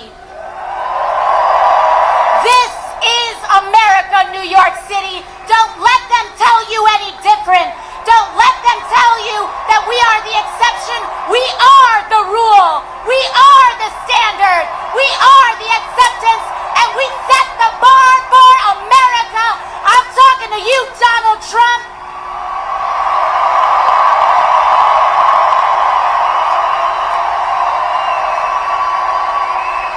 There has been a day before his presidency, and there will be a day after. And it belongs to us. Thank you, New York. I love you, New York. You have made my life possible, my mother's life possible, my father's life possible. All of our lives have been made possible by this great city. And by our See, this part right here, you can tell she's speaking this from her heart. Like, you can tell this is from her. This is her words. Like, she's not glancing down. She's talking about herself, her mother, her father. So you see just how it comes off differently now than it did a few minutes ago. That's what I was trying. Like, that's what I was saying. Like, this seems authentic. Before, it just didn't. She was stuttering her words, glancing down at the page, but just getting louder. Right here, when she's speaking on herself and her struggles and family, you can just tell it's a little like she mean this, or this is her own words. There has been a day before his presidency, and there will be a day after. And it belongs to us. Thank you, New York. I love you, New York. You have made my life possible, my mother's life possible. See, when she flipped that page, she was reading. She flipped that page, and it probably just said closing statement. And that's probably all that page said. So she knew then, like, oh, it's freestyle mode. Let me get in my bag. And that's when she go into the freestyle mode. Mother's life possible, all of our I bet she don't look at the page no more. I bet y'all she don't look at the page no more. It probably just said closing. Made possible by this great city and by our shared contract and bond to one another. And it is my honor tonight to introduce to you all another great born New Yorker. From Brooklyn,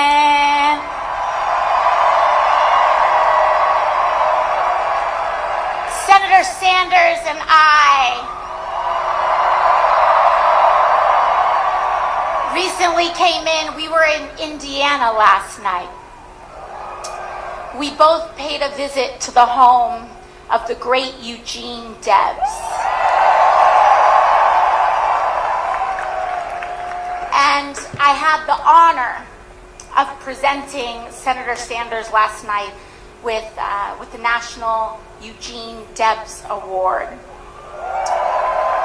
in which the foundation and the people who steward Debs' legacy have honored Senator Sanders as the foremost leader and advocate. Somebody said he is 1,000. Y'all said Bernie Sanders 1,000 years old is crazy.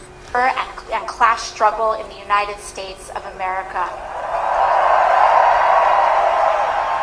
And it remains such a great privilege and honor to call him a friend, a mentor, a treasured person that we had, and a New Yorker, that's right. And so I know we all love him so dearly.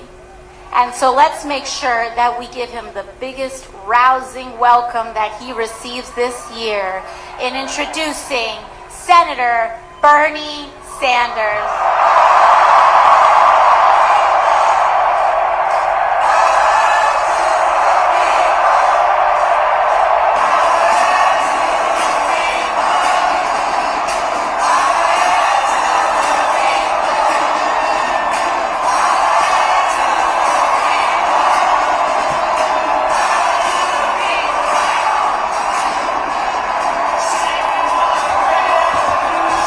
gonna lie, Bernie look like he make a mean bowl of raisin bread, don't he? A mean bowl of raisin bread. Thank you, New York! Whoa! And let me thank the people of New York for sending Alexandria to the U.S. Congress.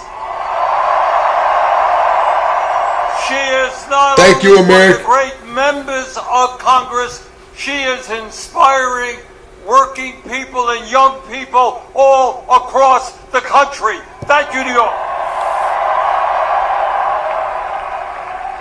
Everybody knows that a New York City mayor's race. Hey, they got pissed off when Bernie got up there, bro. They don't care. AOC was cool. Mamdani cool. Hey, Bernie got up there. Look at the people. Look at the front row face, chat. Like, just look at the front row's face, bro. Bernie walked up there. They got pissed instantly. They couldn't even hide it, bro. It's like, AOC, you're cool. Mamdani, you're cool. Oh my God, bro. That's a lot of attention. That's not new.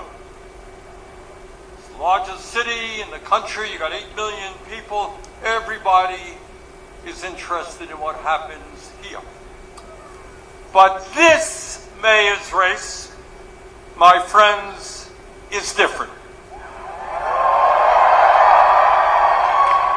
It is not just the folks here in New York City. Talk about, is this even live? We live! That's all that matters, Nas. You asking the wrong damn questions. You asking, is this even live? We live. That's all you need to know. Double tap the screen, shut the live out. We 25 subs away, man. This shit together, Nas. We live.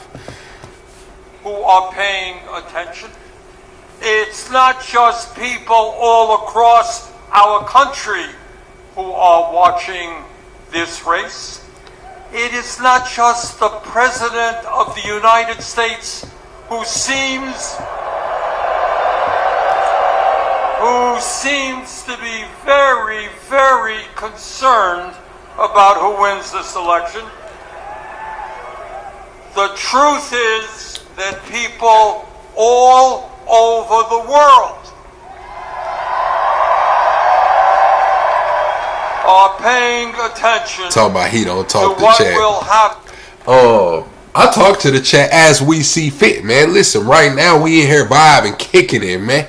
We vibing, kicking it, alright, man. I talk to the chat. I talk to the people who come in here and say, what's up, plug? To people who come in here and, you know, give some input and shit, man. You ask, is this even live? We live. That's all that matters. You swiped up in this bitch. That's all that matters. Here a week from Tuesday. Now, why is that? Thank you, Cameron. Thank you, Chaos. Has this campaign created such an unbelievable amount of interest, literally all over the world? And the answer is obvious. These are not normal times. This is not a normal election.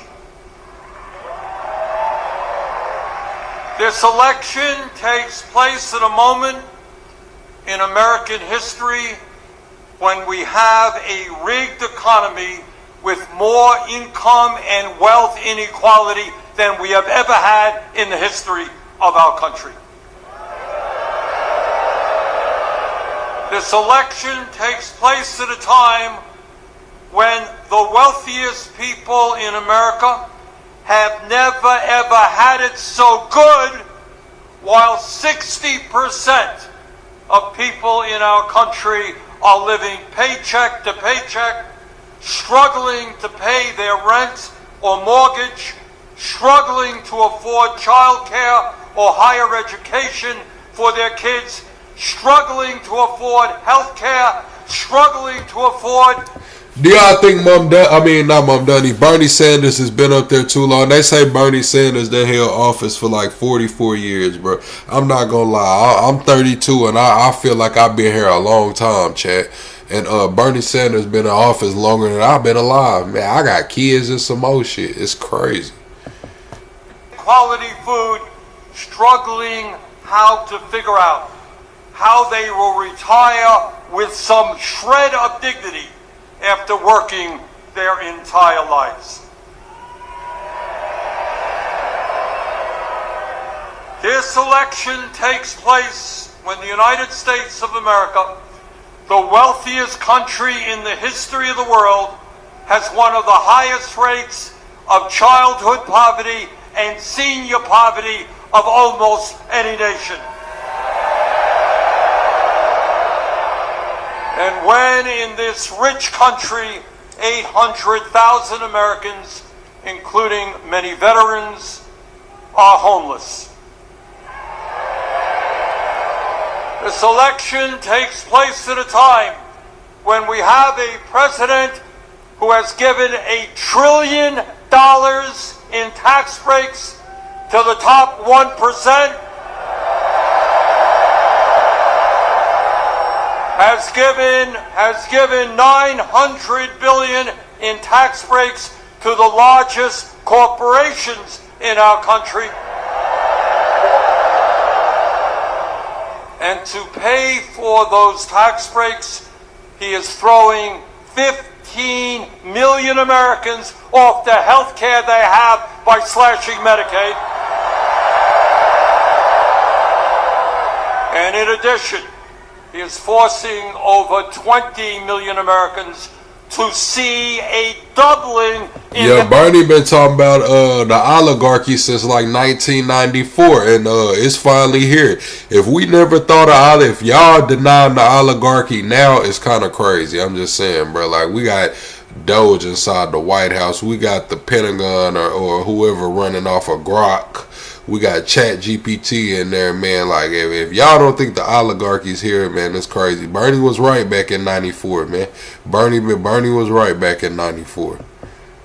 Premiums. This election is taking place when we have an administration in Washington which every day is moving us toward an authoritarian society, undermining our Constitution and the rule of law. This election is taking place when we have a corrupt campaign finance system which allows billionaires in both political parties to select the candidates they want and to buy elections. Typical black guy. I'm far from the typical black guy, Tim Blue. If you don't know now, you know, man. My parents made me handsome. I don't know about y'all, you know what I'm saying, but typical, whatever. You know what I'm saying? Like, let's just keep it real here. Tim, I feel like I have, you know, a personality, Tim. That's not typical. I can hoop, Tim. I can probably do everything a little bit better than you, Tim. You know what I'm saying? I might spit farther than you, Tim. I might jump higher than you, Tim. Calling me a typical, but I didn't do nothing to you. What did I do to you? Ordinary Americans get one vote. You get one vote. Meanwhile, billionaires get the opportunity to spend as much as they want to elect the candidates they want. That is the context in which this election is taking place. That is why this election is so enormously important, and that is why Zohran Mamdani must become the next mayor of New York.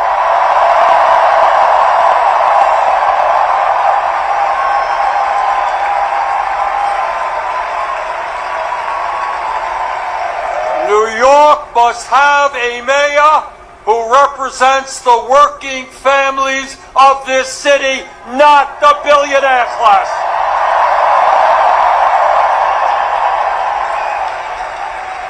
The reason why this campaign has generated so much interest around the world and so much excitement is that people want to know the answer to one very simple question, and that is, in the year 2025, when the people on top have never ever had so much economic and political power, is it... Hey, you can hold my nuts too. Who the fuck is you? Caleb talking about a MAGA supporter. Listen, why do y'all think I'm a MAGA supporter, bro? Like, all you have to do is go to my bio. Just click the link. Just go to the bio. I have a whole bio that kind of lays out this channel. But y'all just swipe through this bitch and try to call me a MAGA supporter. And then I tell y'all to hold my nuts and you get mad at me. When I say hold, I mean, that's what you're doing anyway. Pulling on my dick. Go look at the bio, man. Possible? Is it possible for ordinary people, for working class people, to come together and defeat those oligarchs?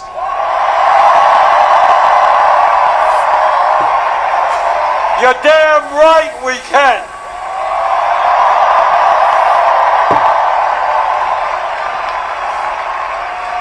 And let me tell you something else.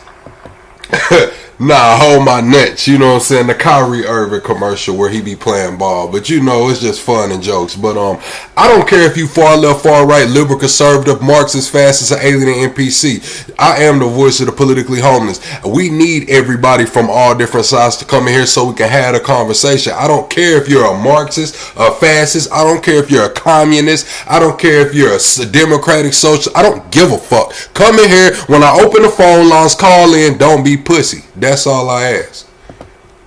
A moment when Americans are extremely distressed about where we are as a nation, economically, oh, my bad, Caleb. politically.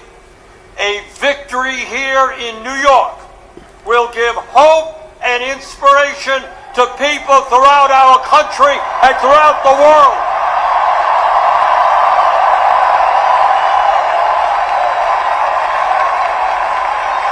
That is what this election is about. And that is why Donald Trump is paying attention to this election. I know, Caleb. I apologize, Caleb. You know what I'm saying? So I deal with a lot of trolls in here, and when I address the trolls, that makes the show. Some people come in here just to see me address the trolls. So shit, it is what it is. I have fun going back and forth. I got tough skin. You know what I'm saying? I've been on the internet a long time, just not on this channel. You know, I've been on the internet a long time, saying some crazy shit, dealt with some crazy shit. So don't take it personal when I address y'all. And if I block you, I'm gonna go unblock you. Matter of fact, it's Sunday. I gotta go unblock everybody because it's Sunday. Every Sunday I unblock everybody. People, working class people, black and white and Latino, Asian, gay and straight, coming together to take on the oligarchy. That is Trump's worst nightmare.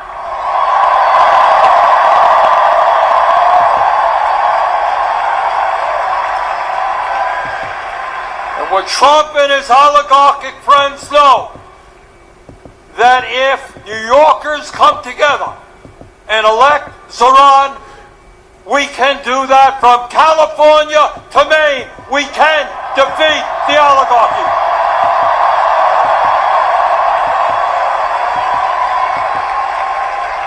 And what the oligarchs fear, what they fear is that people will start understanding that this country belongs to us, not them.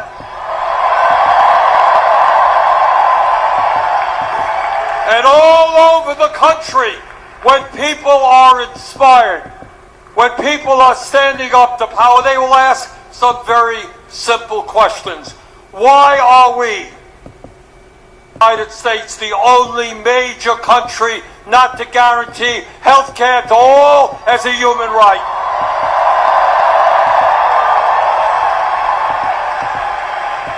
Hold on, Miles. Who the fuck blocked Shell? Who the fuck blocked Shell? Why would y'all block Shell? Who blocked Shell, bro? Blocking Shell is crazy, bro. Shell been around for damn near like a year and a half. Who blocked Shell, bro? That's crazy.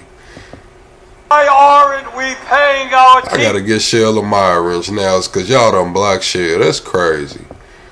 the salaries they... She had one, but her old page, I guess her My page got gone. So now her member page, she's a member and blocked. How the hell y'all blocked Shell and she a member? That's wild. That's crazy.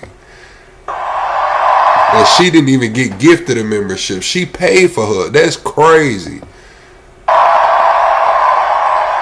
So that we can have the best public educational system in the world. Why aren't we doing what used to exist in New York and all over this country 70 years ago? Make public colleges and universities tuition free.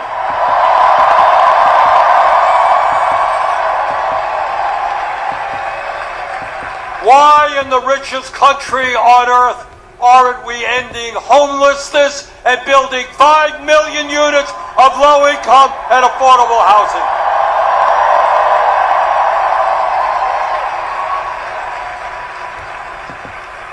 Why don't we make it easier for workers to join unions? And why don't we raise the national minimum wage to a living wage?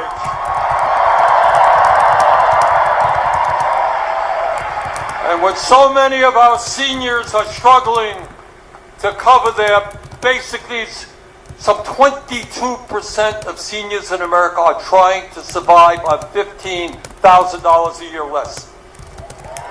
Why aren't we raising Social Security benefits and providing pensions to the workers in this country who desperately need them?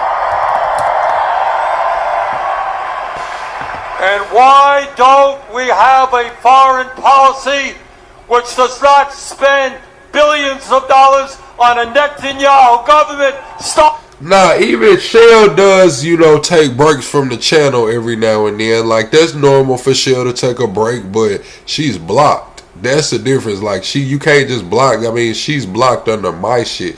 If she blocked me, like, it wouldn't be, I couldn't go unblock her. Like, somebody on the channel blocked her. It's crazy. Children in Gaza.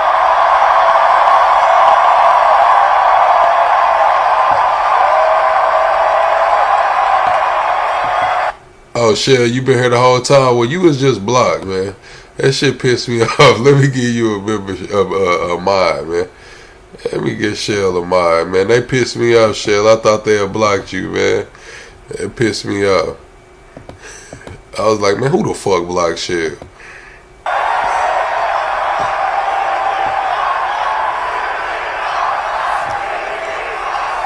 In other words, my friends. What's up, Anonymous? In other words, my friends, a victory for Iran will help Americans understand that in the richest country in the history of the world, there is nothing we cannot accomplish.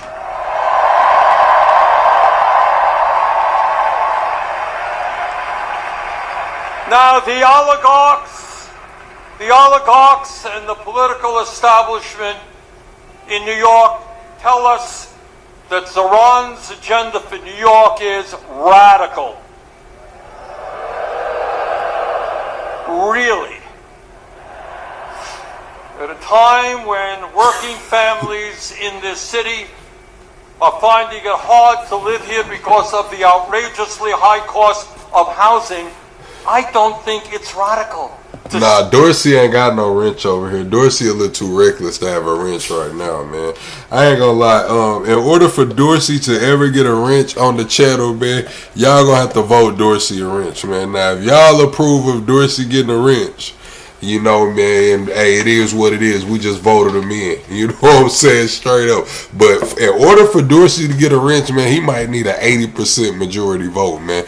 Dorsey might have to clear 80%, man, to get a wrench over here, man. At the the city. He already got a segment on the damn show. Dorsey got a 30-minute segment on every show. Whether we break it up into 2 15-minute talks or 1 30-minute talk, Dorsey got a segment. That y'all have to give. Dorsey got to get an 80% vote, bro, or he can't have a wrench, man. Rent and triple its stock of affordable housing. That ain't radical. At a time when working families can't afford the high cost of childcare, and psychologists tell us the most important years of human development, intellectual and emotional, are 0 through. Oh, the wrench, you a moderator. You can hide, delete comments, kick people up out of here when they come talking about me. See, we don't kick people out about their opinion, but if they personally attacking somebody, getting the YouTube shadow banned or coming at me kind of crazy, I'm going to troll back and then, we get them up out of here. That's what the mods do. Also, you get a nice blue wrench, and with that blue wrench, your comments stand out. So I'm more likely to see a blue wrench on the comments, or if you get a membership, you'll have a green letters, and I'm more likely to see that, especially when we have those chats where it's like 5,000 people in here or 4,000 people or 1,200 people. When we have those big streams, I really won't be able to see that shit unless you have like either do a super chat or you got a membership or a my wrench. Why shouldn't we have a situation where every child in America gets the best quality child care we can provide?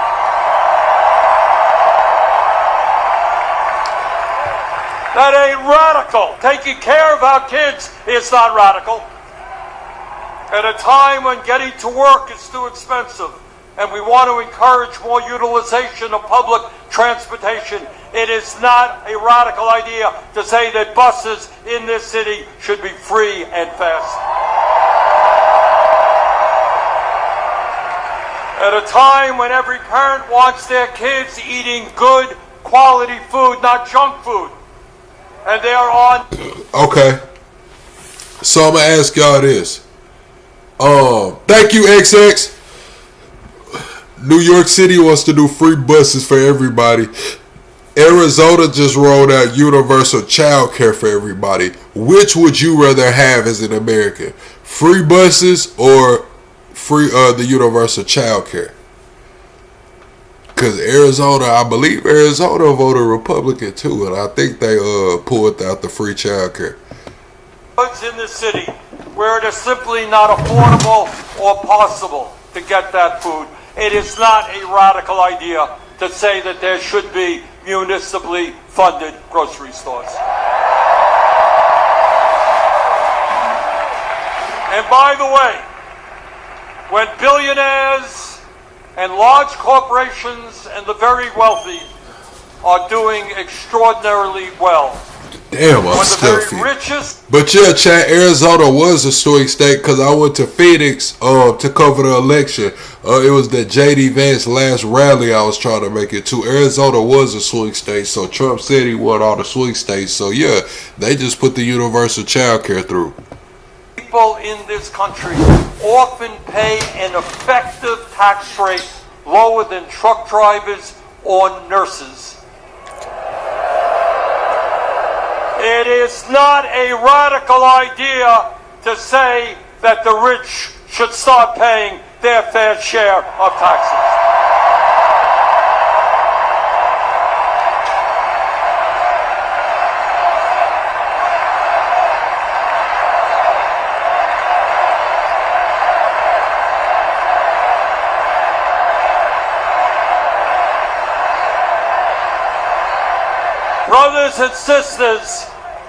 Brothers and sisters, these ideas are not radical. They are common sense, and they are what the people of New York City want and need. Now let me be very clear. As someone who served as mayor of Burlington, Vermont for 8 years, a city just a little bit smaller than New York, I can tell you absolutely that being mayor is not an easy job. In local government, the people hold you accountable for everything. For picking up the trash, for crime problems, for the quality of education their kids receive, for traffic jams, blame the mayor. And that's what mayors have to deal with. And it is not easy. Zohran Mamdani as mayor is not going to have all the answers. The problems facing this country and every other major city in America are in fact enormous. So let me say this to you from the bottom of my heart. When he is elected,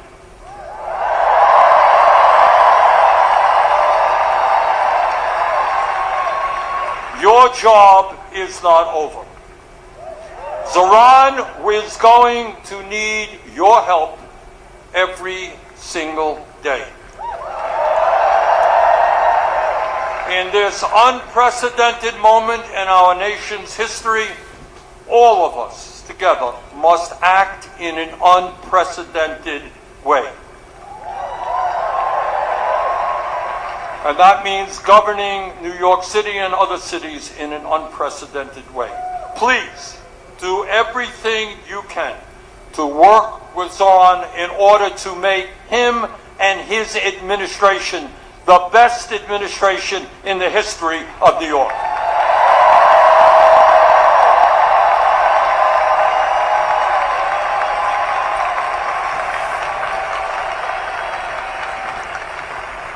Let me conclude by saying this, and I say this again as somebody who became mayor of Burlington, Vermont in 1981 by winning that election by 10 votes after a recount. Now, I have looked at the polls here in New York. You have seen it. And the polls suggest that Zohran is in the lead, and that is great. But please, please, please, do not underestimate our opponents. They have a huge amount of money, and they are spending it right now. So I urge you, forget about the polls. Go into the last 8 days of this election assuming that you are 5 points behind.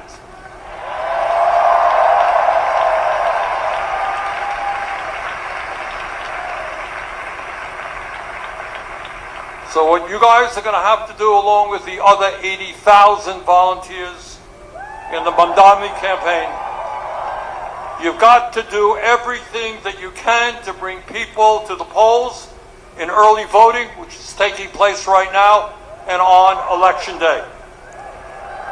None of us want to wake up the day after the election and find that we lost that election because our opponents outworked us. That must not happen.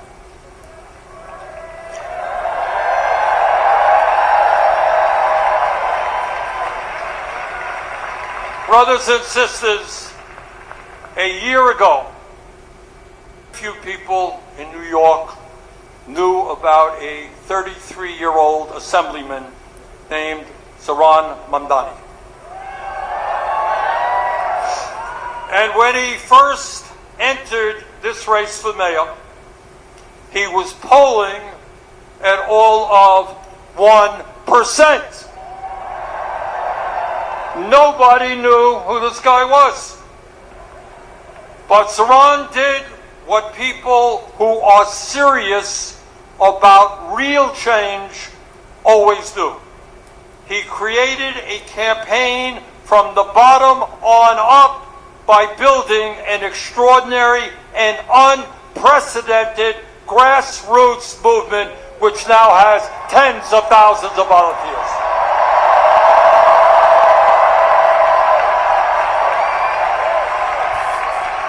Unlike his opponents, he didn't go running to the billionaires for campaign contributions. He went to the people. Bruh, that girl right there holding that sign, I'm not gonna lie, it looked like her damn face changed. The hell is going on? I guess it's the shadow, man. The girl right there next to the girl in the red, right behind Bernie, to the right of Bernie. It looked like her damn face changed when she held up that sign, Chad. It looked like I thought it was somebody out there with a damn mask on. Man, it's CGI, bruh. And now her face just changes. Look, do y'all see that? The girl right next to behind Bernie to the right. Man, the one that just put the sign down. Man, what the hell is going on, bruh? Opponent, he didn't go running to the billionaires for campaign contributions. He went to the people with an agenda that made sense to them. And despite being outspent 4-1, Zoran won the primary. And brothers and sisters, with your help over the next 8 days, this young man is going to make American history. It is my honor to introduce the next mayor of the city of New York, Zoran Mamdani.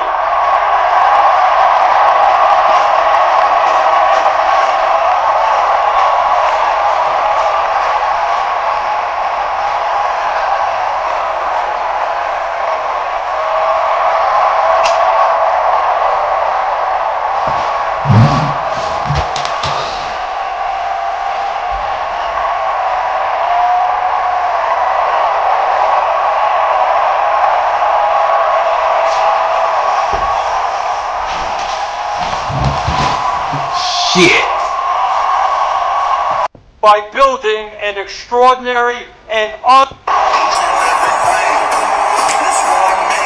on, where the music at, chat? Hold on.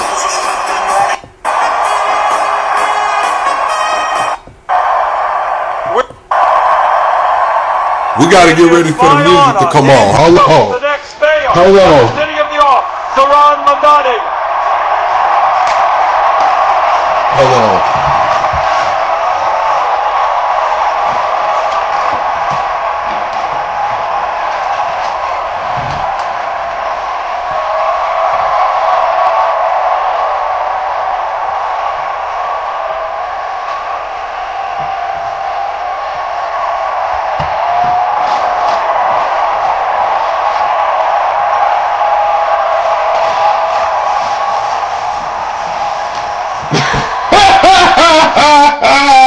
Why they play that music, bruh?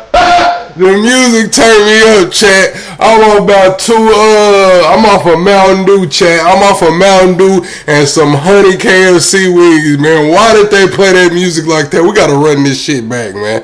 I wasn't even gonna bring Cowboy Plug out tonight, man. Y'all see I got this super sticker goal up there. Let me run this shit back, man. Hey, this remind me of the when they put the sombreros on Hakeem Jeffries and dude head, man. Why would they play this music, bro? That made sense to them. Why would they play this music, bro? Outspent 4-1, Zoran won the primary. And brothers and sisters, with your help over the next 8 days, this young man is going to make America. Oh, I'm not endorsing Mamdani. I just like the song. It is my honor to introduce the next mayor of the city of New York, Zoran Mamdani.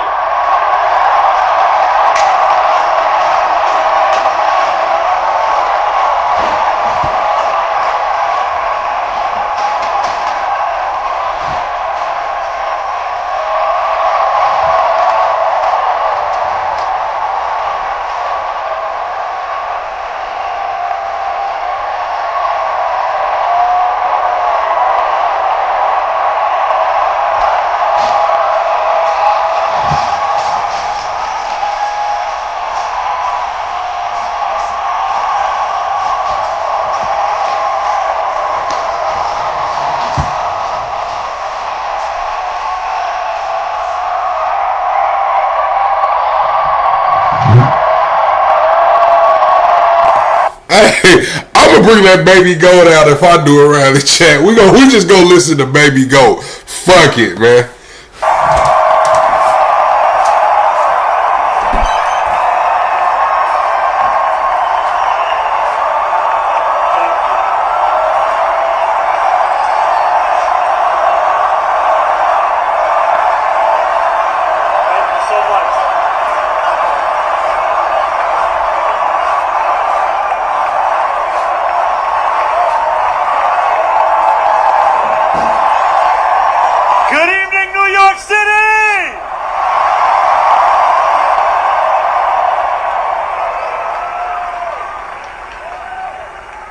How we all doing?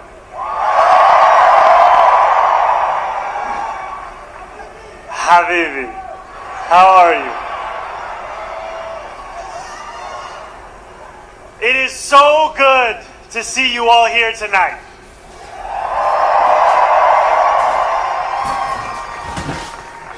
Now, as you know, a politician is only as good as the team around him. Oh, shit.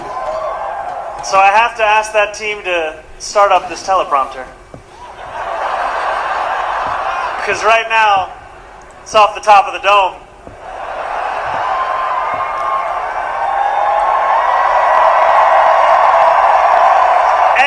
And while we wait, why don't we actually begin?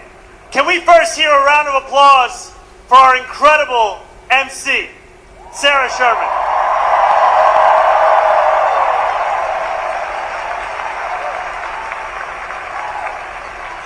Can we hear it for the elected officials, the labor leaders, and the New Yorkers who have joined us this evening?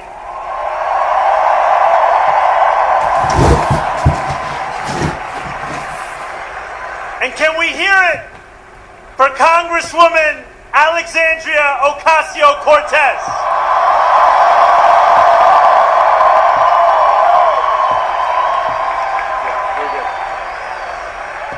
You know,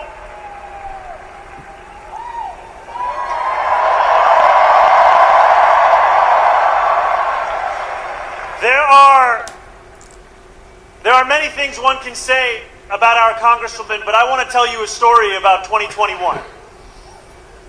When we went on a 15-day hunger strike and won $450 million in debt relief for working-class taxi drivers, the congresswoman was there with us on that picket line. She was there with us on the phone after everyone else had gone home. Way too happy, Corey. Oh shit, man. I'll bring back the Cowboy Hat, man. We'll probably come back in the morning with Cowboy Plug, man. I just had to turn y'all up, man, for the weekend, man. Weekend of Plug in the building. And music, it was like, what? Are they playing this music? Hold on. I had to, you know what I mean? She was there with us again in the primary of this election. And that's because she's there for working people. Some mint tea. What kind of mint tea? And now we are just getting started. You put some honey in it? And let's please make some noise for Senator Bernie Sanders.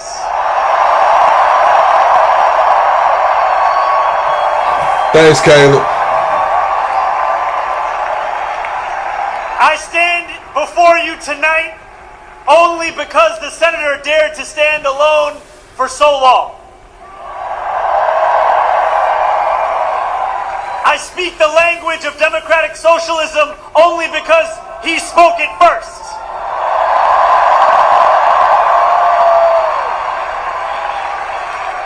And when I ran for state assembly almost 6 years ago to the day, it was at Bernie's rally in Queensbridge Park where I led our first canvass. Signing people up for our email lists, asking them for $5 or $10, and encouraging them to believe that the politics of not me, us applied to our state government just as much as our national one. When we win on November 4th,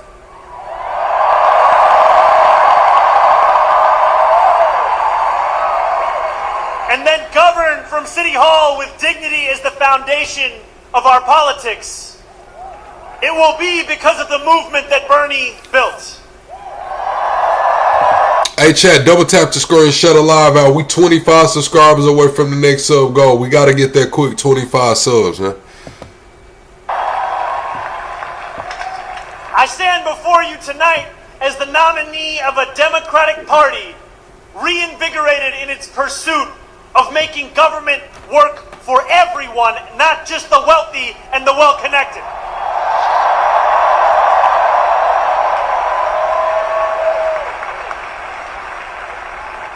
Looking out at more than 13,000 of you here in Forest Hill Stadium,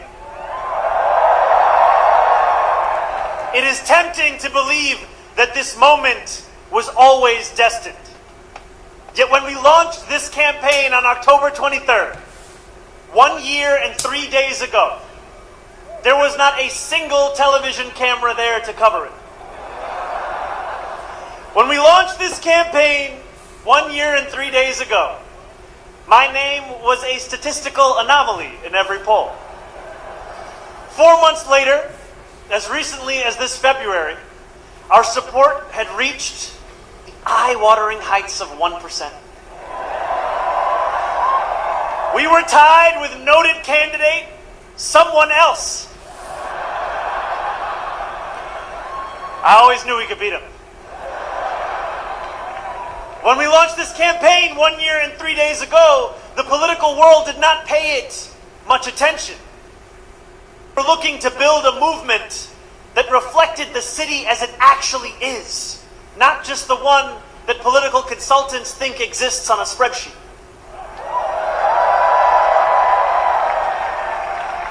And when we launched this campaign 1 year and 3 days ago, we were dismissed as a punchline in the halls of power. The idea of fundamentally changing who government serves in this city was unimaginable. Even if we gained momentum, they asked, how would we ever overcome the tens of millions of dollars in attacks that would follow? Yet we knew then what we know now. New York is not for sale.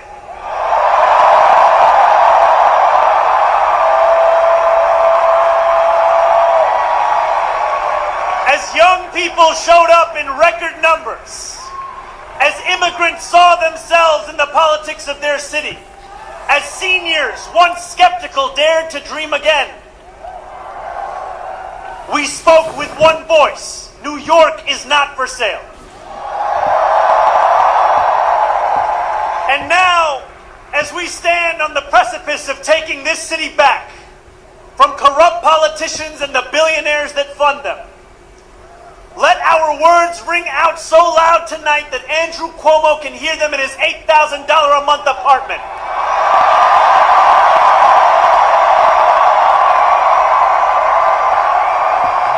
Let them ring so loud so that he can hear us even if he's in Westchester this evening. Let them ring so loud that his puppet master in the White House hears us.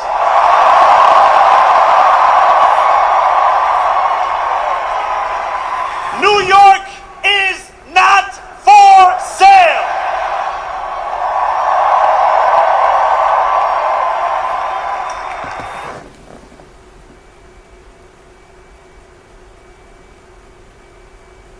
The stock exchange get the bleeding out, man. Motherfucker better move your head when that knife get the filing. The New York Stock Exchange get the bleeding out, man.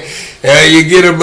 Hey, man, I'm gonna keep it real. New York could be for sale, man. The right circumstances, the way shit go on, markets looking, man. New York fuck around be for sale, man. Zoran, straight up, man. Y'all better get a hold on these. Yeah, all right.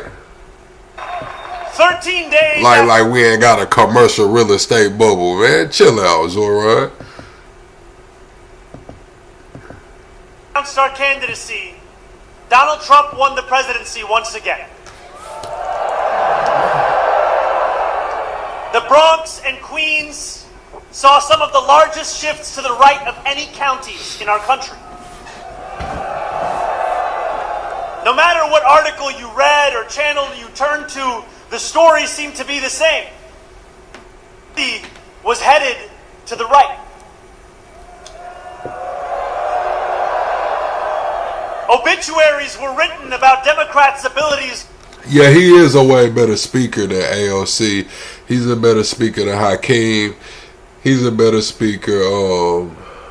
Gavin Newsom's a pretty good speaker. I'm not gonna lie. Gavin Newsom speaks pretty good, whether y'all believe the shit or not. I'm just speaking on how their ability to speak. But yeah, Zoran's he's leaps and bounds a better speaker than Hakeem and AOC for sure.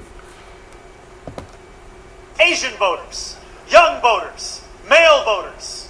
Again and again we were told that if we had any hope of beating the Republican Party, it would. He's a better speaker than Cuomo too. Cuomo kind of surprised me. He was looking kind of shaky, just like he couldn't get it out. By becoming the Republican Party.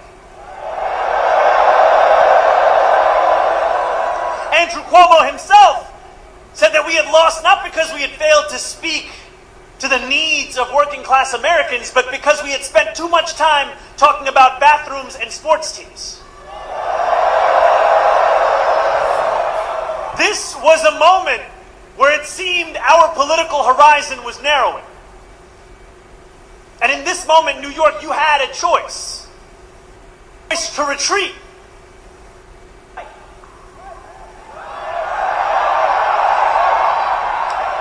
And the choice that we made, stop listening to those experts and to start listening to you.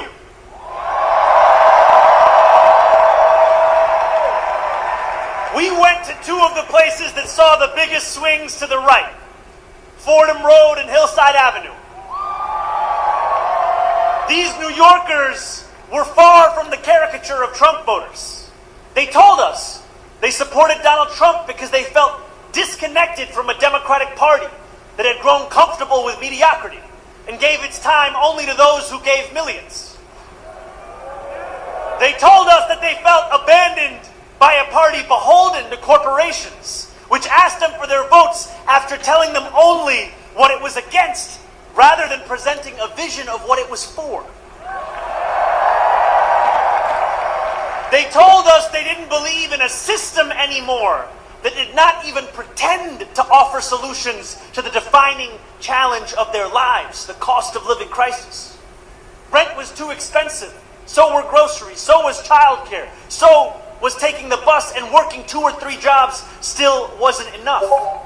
Trump, for all his many flaws, them an agenda that would put more money in their pockets and lower the cost of living. Donald Trump lied. It was up to us to deliver for the working people he left behind.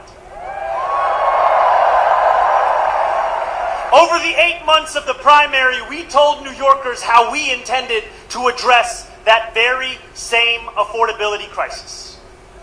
We did not do it alone. This was a movement powered by tens of thousands of everyday New Yorkers who knocked doors between 12-hour shifts at work and phone banked until their fingers were numb. People who had never voted before became die-hard canvassers. Community formed. Our city got to know each other and itself. This, my friends, was your movement. And it all... What's up, Jess? Patriot says, yes, I thought about running for office, but then I effed up and got a felony. Something is telling me it may not matter. Love President Trump, by the way, not a felon, but if he was, I'd still vote for him. Patriot, you might can get that record expunged and run.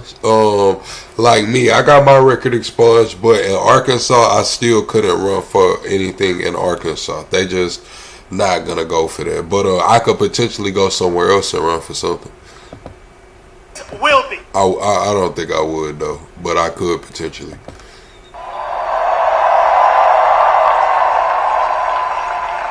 As the snow melted and the frost thawed, this campaign began to grow faster than anyone ever imagined possible. So many small donors chipped in that we had to ask you to stop donating. Please stop. We climbed the polls faster than Andrew Cuomo could dial Donald Trump's number. People started to learn how to pronounce my name.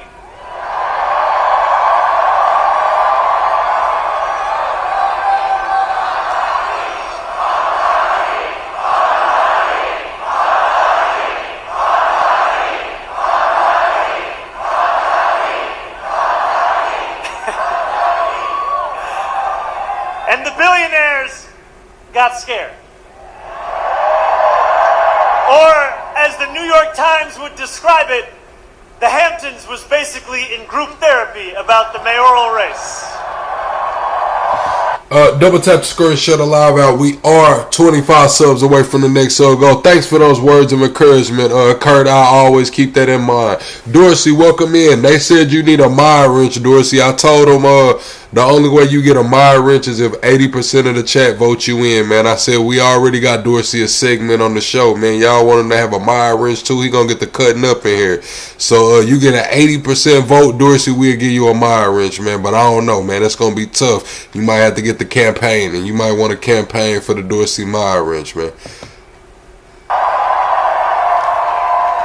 Andrew Cuomo and his corporate cronies did everything they could to make this campaign one of fear and one of smallness. Hell yeah.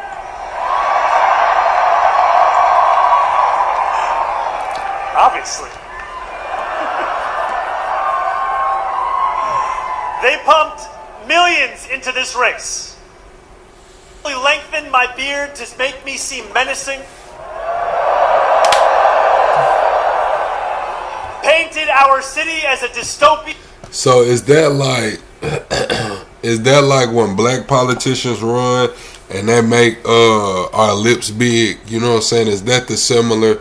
Like he said, they made campaign ads and made his beard look longer. You know what I'm saying? Is that the same as like making black people lips bigger? And work night and day to divide the people of New York. They failed. When I walked the length of Manhattan just a few days before the election, hundreds of New Yorkers marched alongside me. And when we strode into Times Square under a billboard with betting odds that showed Cuomo's chances of winning at nearly 80%, we knew that the so-called experts... Yep, Dorsey's cooked, man. He talking about vote for him, free Zy bags. I hope he got some Dorsey Zy bags over there, because he talking about giving out these high-quality plug sack Zy bags. Y'all cook these limited quantity over here, man. Dorsey, you got some Dorsey Zy bags. I know you on the West Coast. You probably do. ...to get it wrong yet again. Dorsey, they say this you right here with this hat on, sitting next to this woman in the green on the left side of Mamdani. They say that's you, Dorsey. Andrew Cuomo was supposed to be inevitable. June 24th, we shattered that inevitability.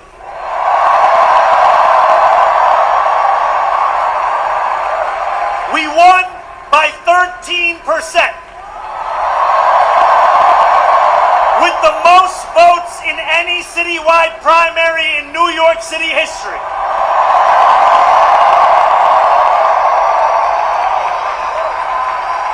Some of those New Yorkers had voted for Trump. Many others had never voted before. And when Andrew Cuomo called me to concede at 10:15 that night. What up, Top Cat? He said over the phone that we had created a tremendous force. When you insist on building a coalition with room for every New Yorker, that is exactly what you create, a tremendous force.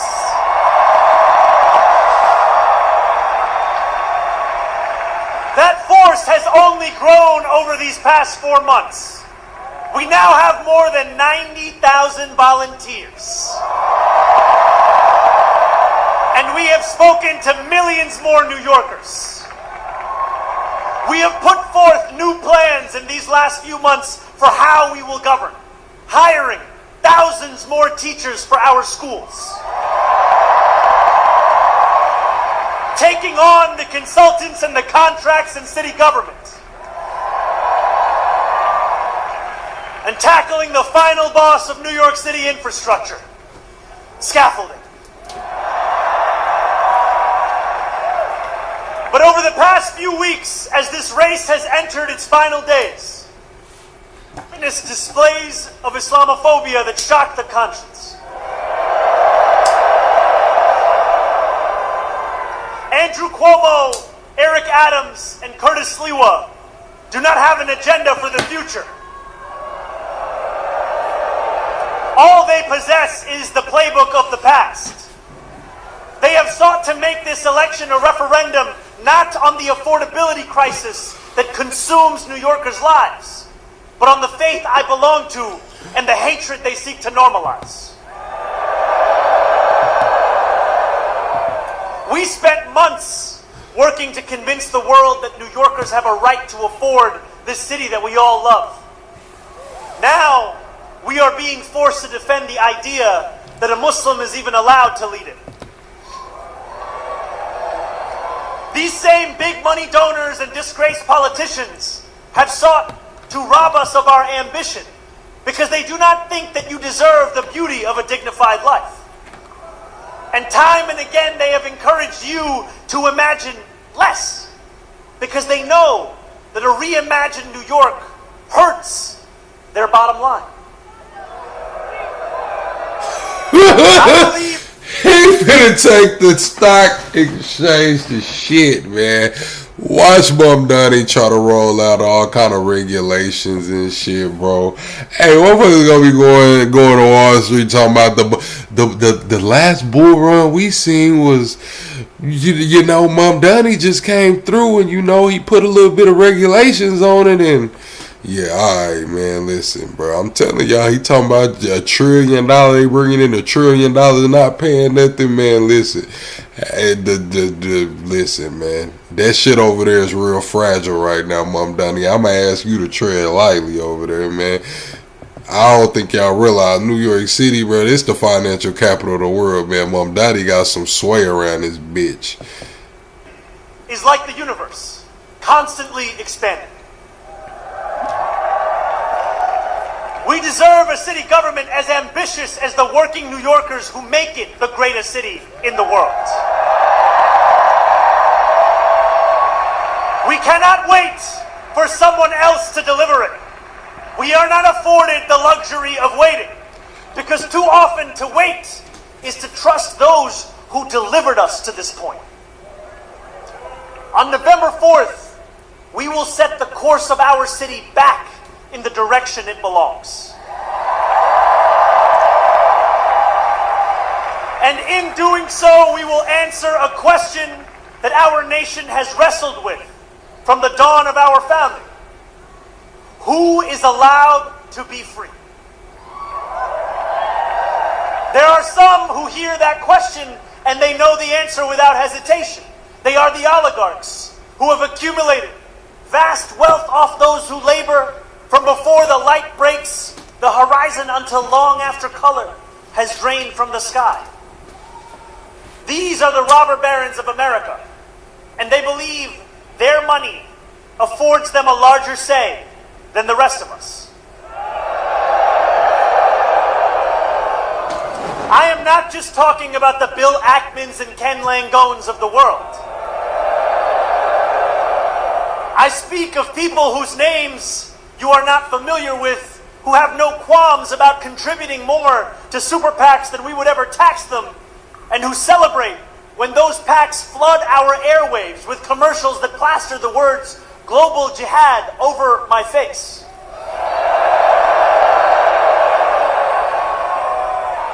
Their freedom come at the expense of dignity and truth. It comes at the expense of the freedoms of others too. They are the authoritarians who seek to keep us pressed beneath their thumbs because they know that once we shake ourselves loose, we will never be held down again. Each and every one of these people think New York is for sale. Hey man, that came up there to stand on business, man. Look, man, the ones with the turbans on, they ain't smiling for Mamdani either, man. They out there on business, bro.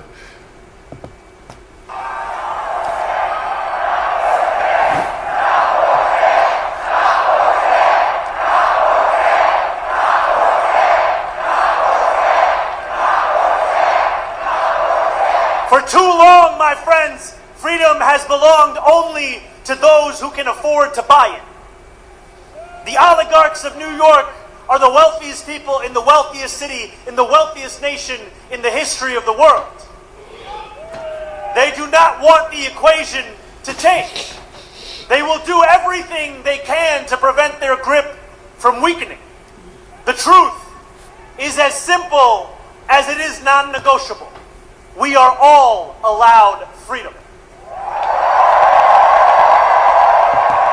Yeah, I ain't gonna lie, New York might get to looking like the UK over there, man. New York might get to looking crazy. They say Mamdani finna let the hoes be hoes. He finna let prostitution go. Probably not gonna trip on the people outside on Canal like they been doing. Nobody been tripping on them. Free bus rides, alright, but yeah, Mamdani finna have this thing looking like across the pond, man. Like straight up Mamdani, man. That's crazy. Each one of us, the working people of this city, the taxi drivers, the line cooks, the nurses,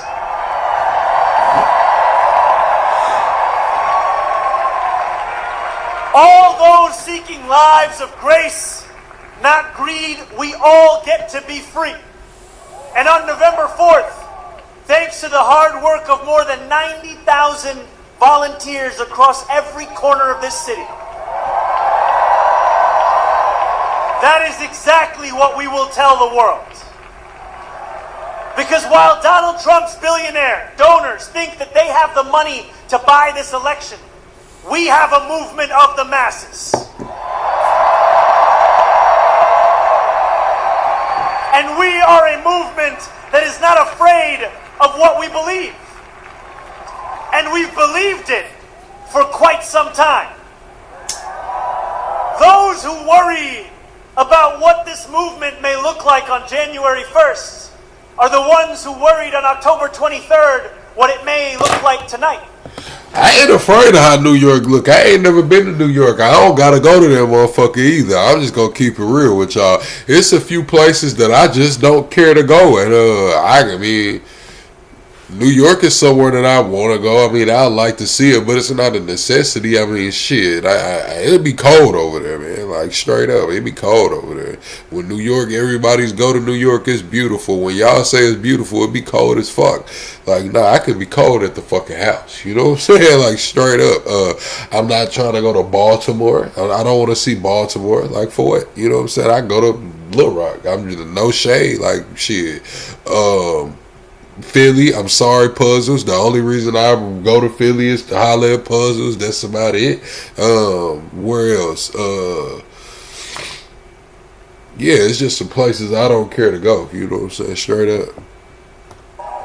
But our purpose has not changed, and neither have our promises.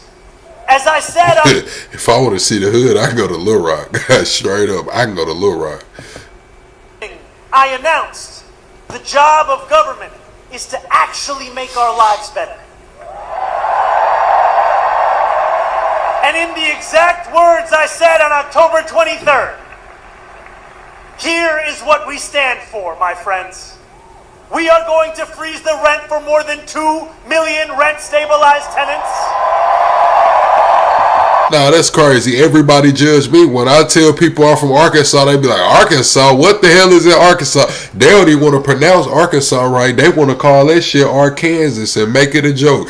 Now when I say I don't give a damn about Philly, Baltimore, New York, going there, visiting, you know what I'm saying? Like straight up the people, I don't know the people, you know, I got a couple partners that's from those places, but just visiting there, nah, if I want to go to the hood, I can go to Little Rock, man. Like, I'm telling y'all, man, the hood is the hood no matter where you go. All hoods are pretty much the same. If I want to go to the hood, I can go to the hood and have a little bit more protection. You feel me?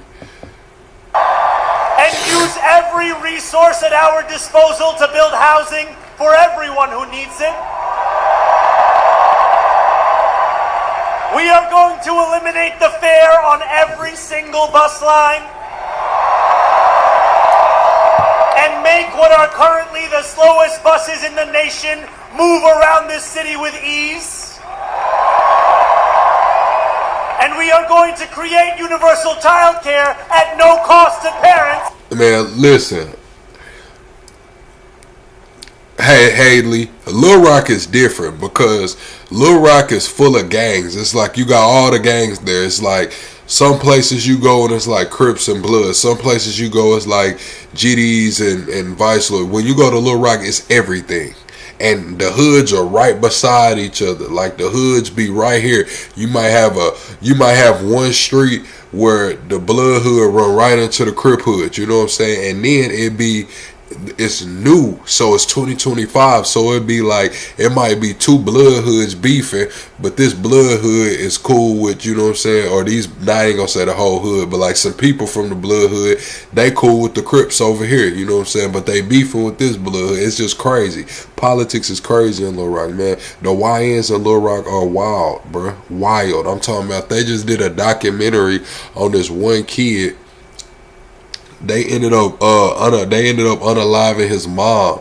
They ended up, I don't know if this was Little Rock or Pine Bluff. It was one of the two, Little Rock or Pine Bluff. They ended up unaliving his mom. He was a kid, and from like 14 to 16, he was terrorizing everything. I think he went caught like 2-3 bodies, was just shooting shit up because they had unalived his mom. But he was like 16 when they picked him up.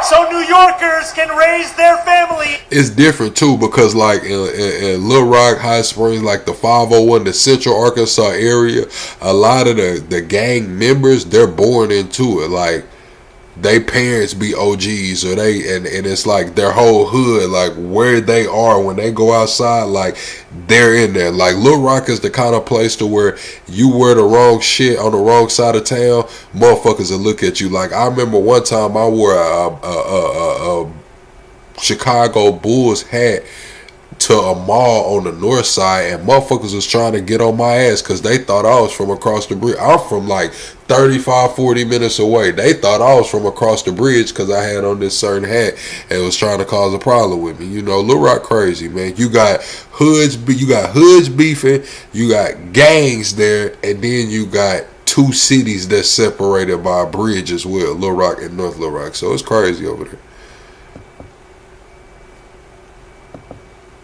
They love. Together, New York, we're going to freeze the. Together, New York, we're going to make buses fast and. Together, New York, we're going to deliver universal.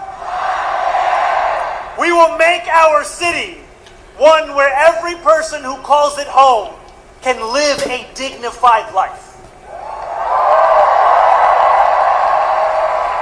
No New Yorker should ever be priced out of anything they need to survive. And we believed then, we believe today, we will believe tomorrow that it is government's job to deliver that dignity. Dignity, my friends, is another way of saying freedom. Standing before you this evening, I take great strength from those who have labored mightily for the cause of freedom in America, who refused to accept that government could not meet what moments of crisis demanded from it. When the power of the people overwhelms the influence of the powerful, there is no crisis that government cannot meet. It was government that enacted a New Deal to lift a generation out of poverty, to create beautiful public goods, and establish the right to unionize and collectively bargain. My friends, the era of government that deems an issue too small or a crisis too big must come to an end. Because we need a government that is every bit as ambitious as our adversaries. A government strong enough to refuse the realities we will not accept and forge the future we know we deserve. A government that refuses to accept 1 in 4 New Yorkers living in poverty. That refuses to accept more than 150,000 public school students being homeless. That refuses to accept that 2 union salaries are not enough to put down a mortgage in this city. And a government that refuses to accept you being priced out of the very city you helped to build every single day. Time and again, our nation has teetered on the precipice of hopelessness. Now is one of those times. But in each of these moments, working people have reached into the darkness and reshaped our democracy. No longer will we allow the Republican Party to be the one of ambition. No longer will we have to open a history book to read about Democrats leading with big ideas. My friends, the world is changing. It's not a question of whether that change will come. It's a question of who will change it. We have an opportunity before us that few have ever received and even fewer have seized. It's the opportunity to show the world what it means to win freedom.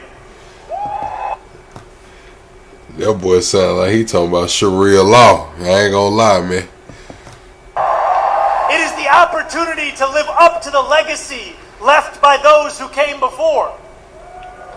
We do not get to determine the scale of a crisis. Choice is how we respond.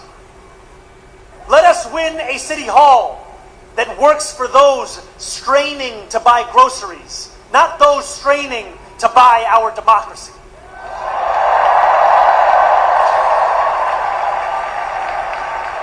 And let us look forward to January 1st, when the hard work of governing will begin.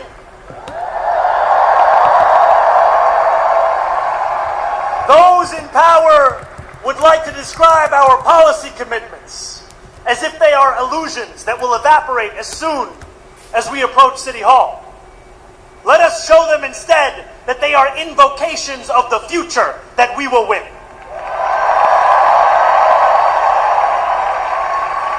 And let us prove to each and every New Yorker that a politics of expansion does not just mean imagination. It insists upon fulfillment. We can make City Hall a place where New Yorkers come to expect the future, not just failure. But we are not there yet. Just as Andrew Cuomo's victory in the primary was thought to be inevitable, the same narrative has started to form around us today.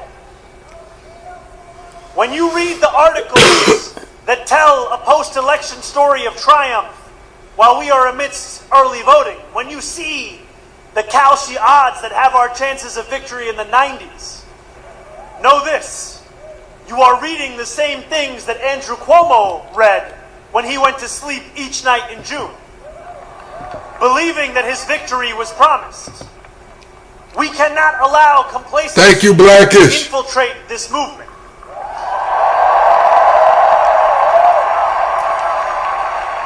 So over these 9 final days, I ask for only one thing from each of you: more.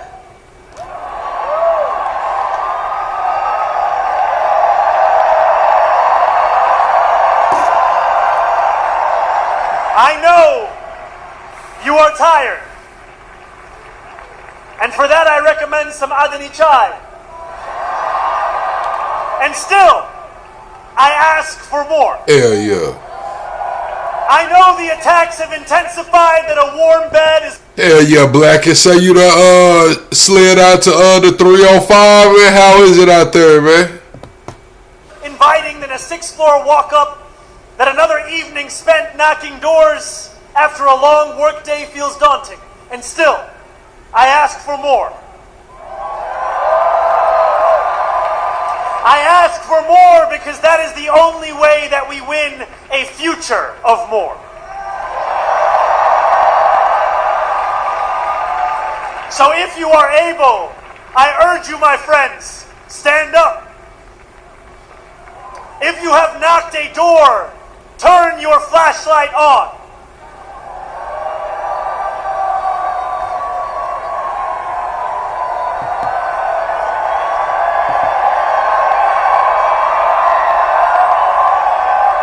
If you will knock a door, turn your flashlight on. If you have more to give, turn your flashlight on. Together, let us make a light bright enough to banish any darkness. Over these final 9 days and the months and years that follow, the powers that be will throw everything in their arsenal against us. They will spend millions more dollars. They will attack us from every conceivable angle. But we will not bend. We will not flinch. We will triumph over the oligarchs, and we will return dignity to our lives.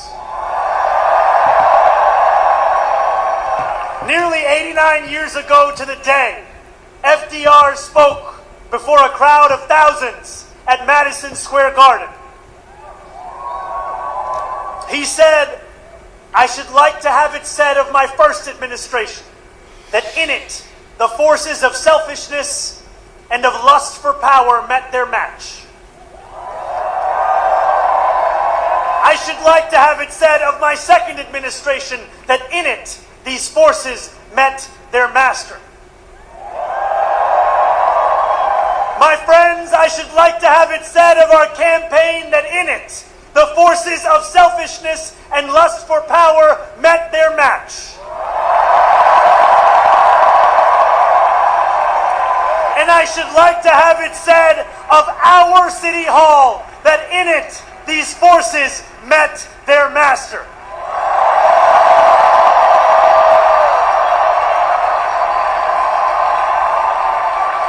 New York, our work has only just begun.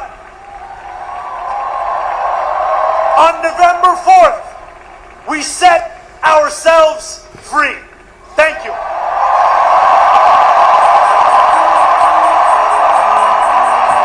City Hall say you met your master, man. So he running that motherfucker.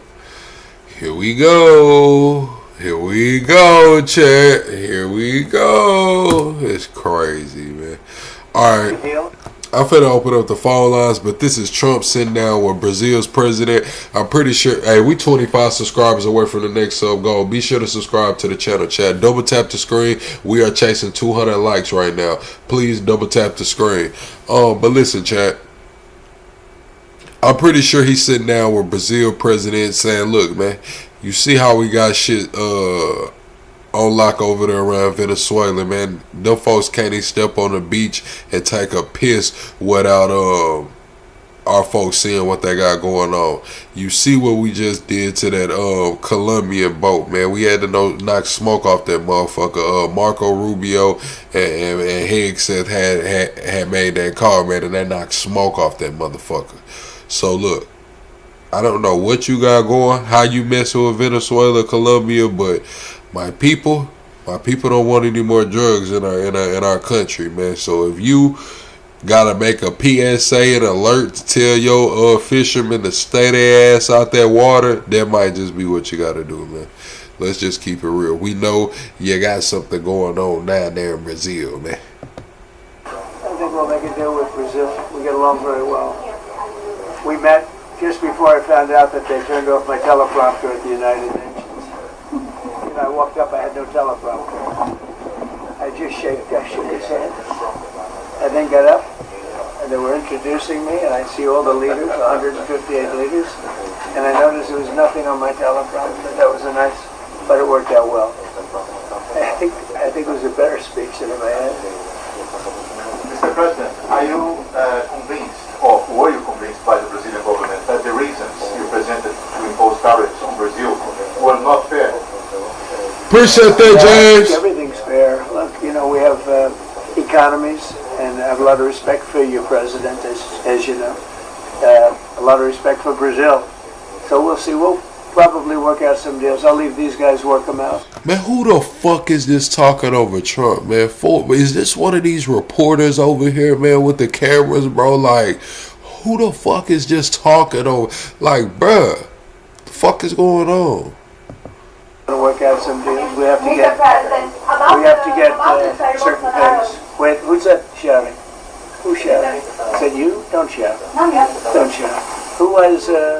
Well, first of all, let me just say it's a great honor to be with the president of Brazil. It's a great country. It's a big, beautiful country.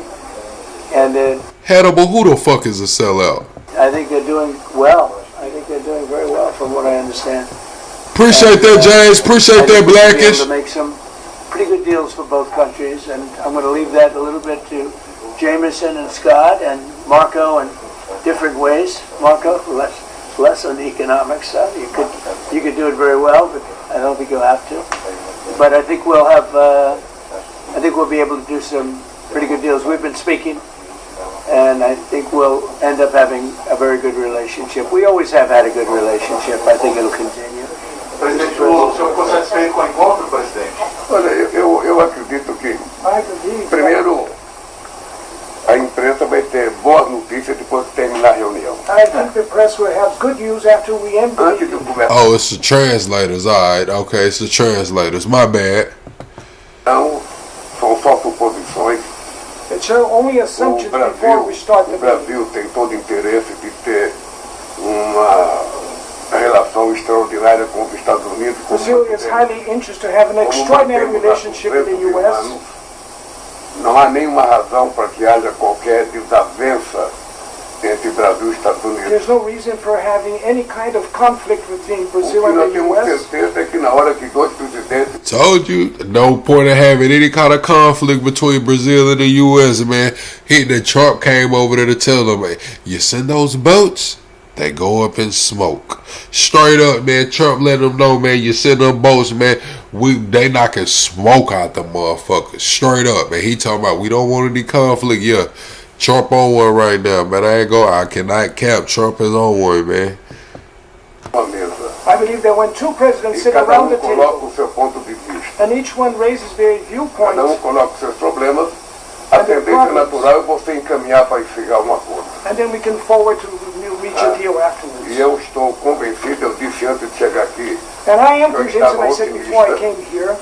Eu estava muito otimista com a possibilidade de avançarmos, sabe, na manutenção da relação mais civilizada possível entre Brasil e Estados Unidos. I was very optimistic to. What's up, Margaret? Thank you again, James. Eu não sei se o presidente Trump vai ter tempo, mas eu tenho uma longa pauta para discutir com os Estados Unidos. We'll have time, but I have an agenda to discuss with muito longa. Eu trouxe por escrito. I bought it in writing. Vou lhe passar cópia da minha pauta. I'll give you a copy of our agenda already in English. If we don't have time to, I don't know if we'll have time to discuss all the issues here, so that's why I brought it in writing.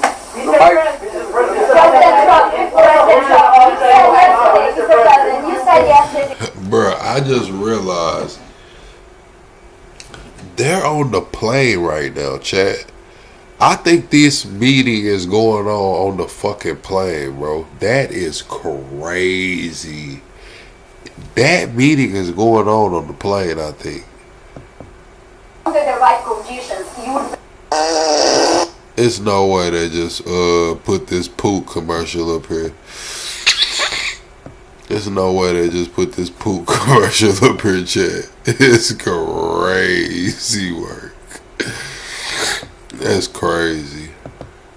And what's even crazier is I was on another app earlier on live and motherfucker was drinking milk and I told them they was finna have to go to the bathroom. So I definitely believe this system is listening to me, because I just told a motherfucker they finna have to go take a big dump because they was eating all that damn ice cream. It's crazy. We're gonna make a deal. I think we'll make a deal with Brazil. We get along very well.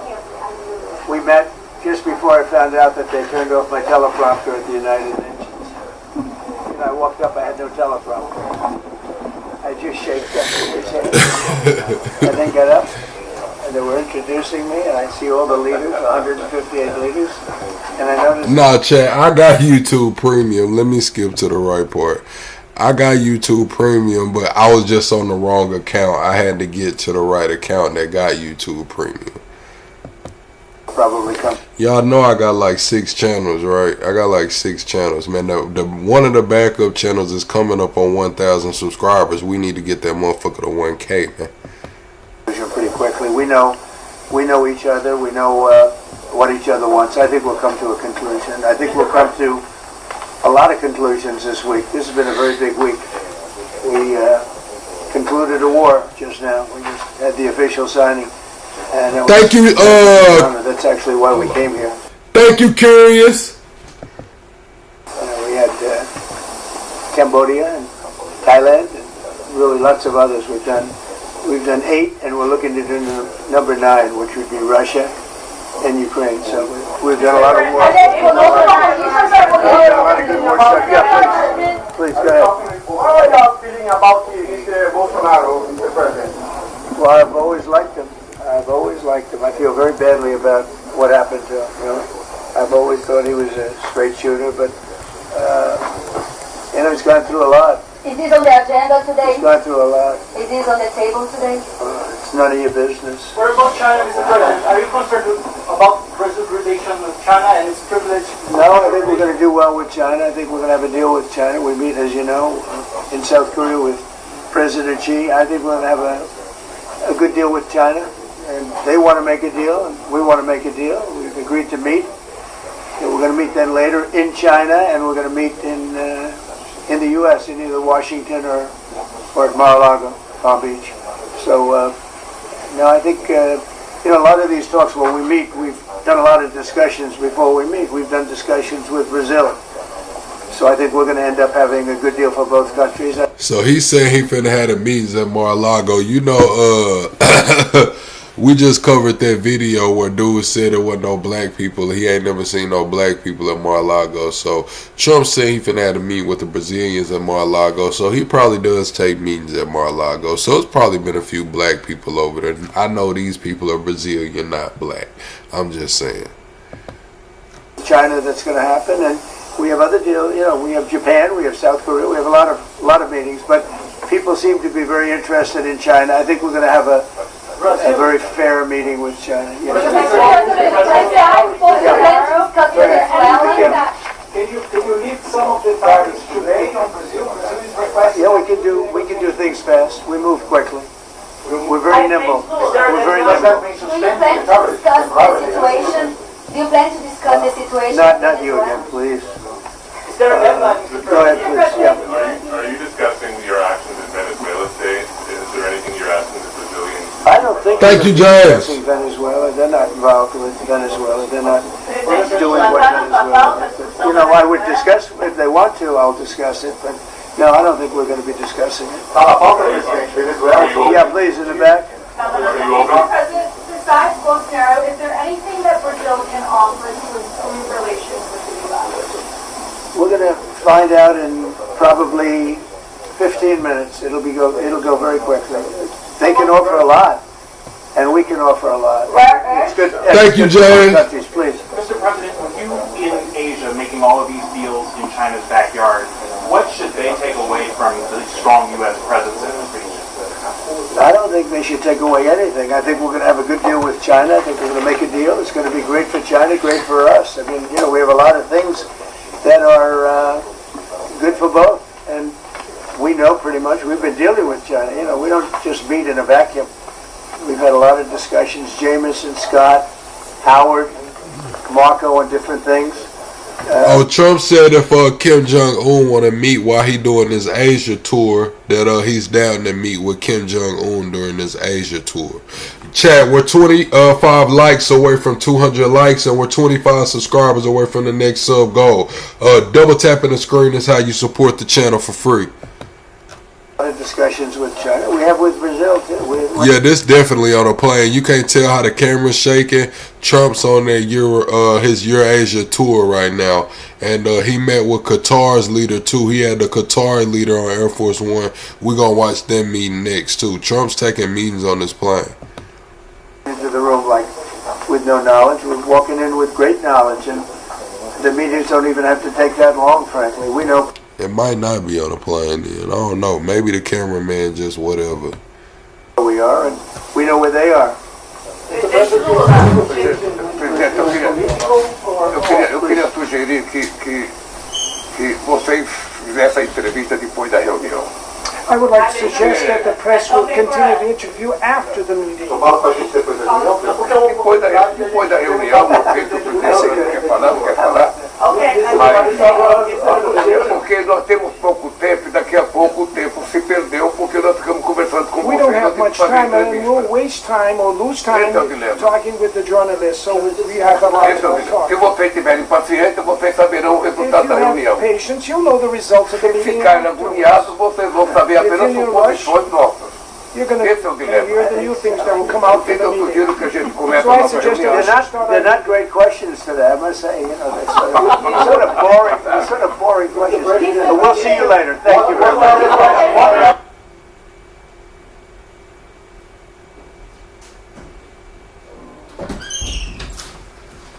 Alright, chat, that's the end of that.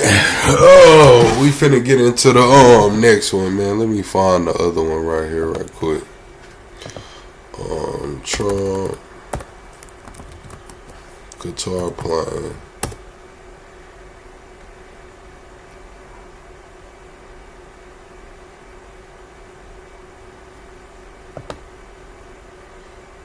Damn, it was only a meeting for a minute. Well, they only recorded a minute of it, I guess. That's crazy.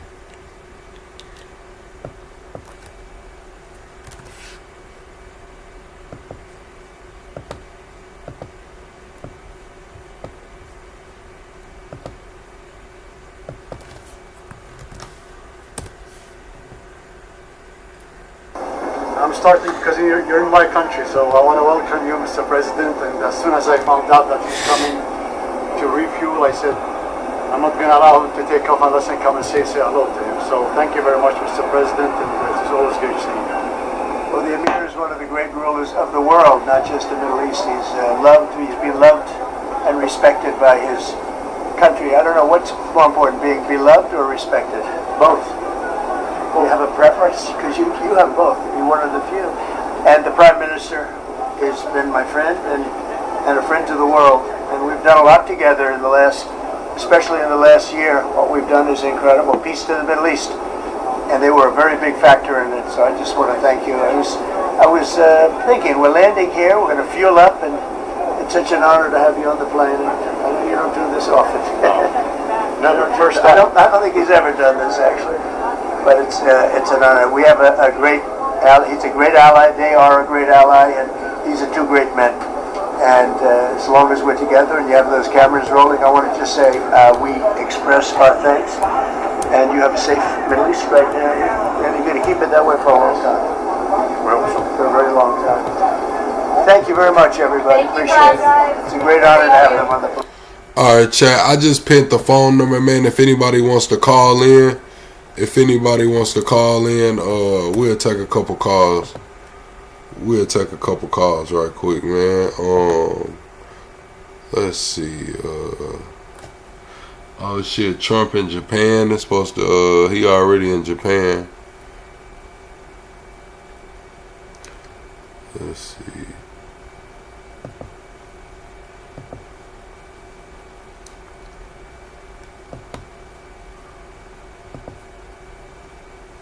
Yeah, we're gonna take a couple calls before we get up out of here.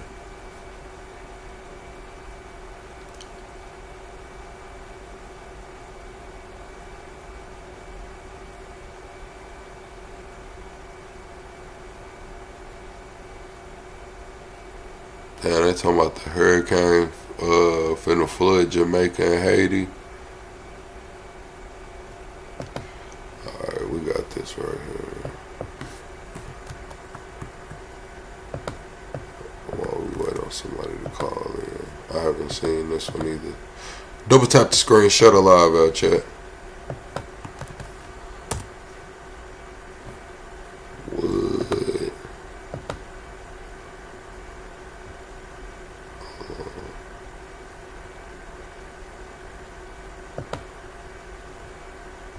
Alright, here we go. Hopefully it'll work this one.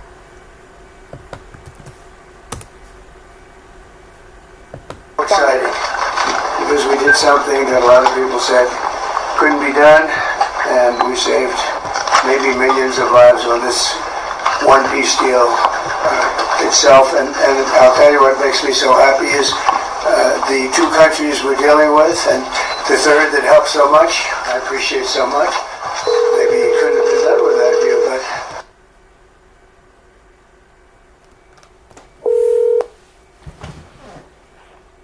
what up, plug? What it do? What it do? Oh, nothing much, man. You see that shit? Yep. How you feel about it?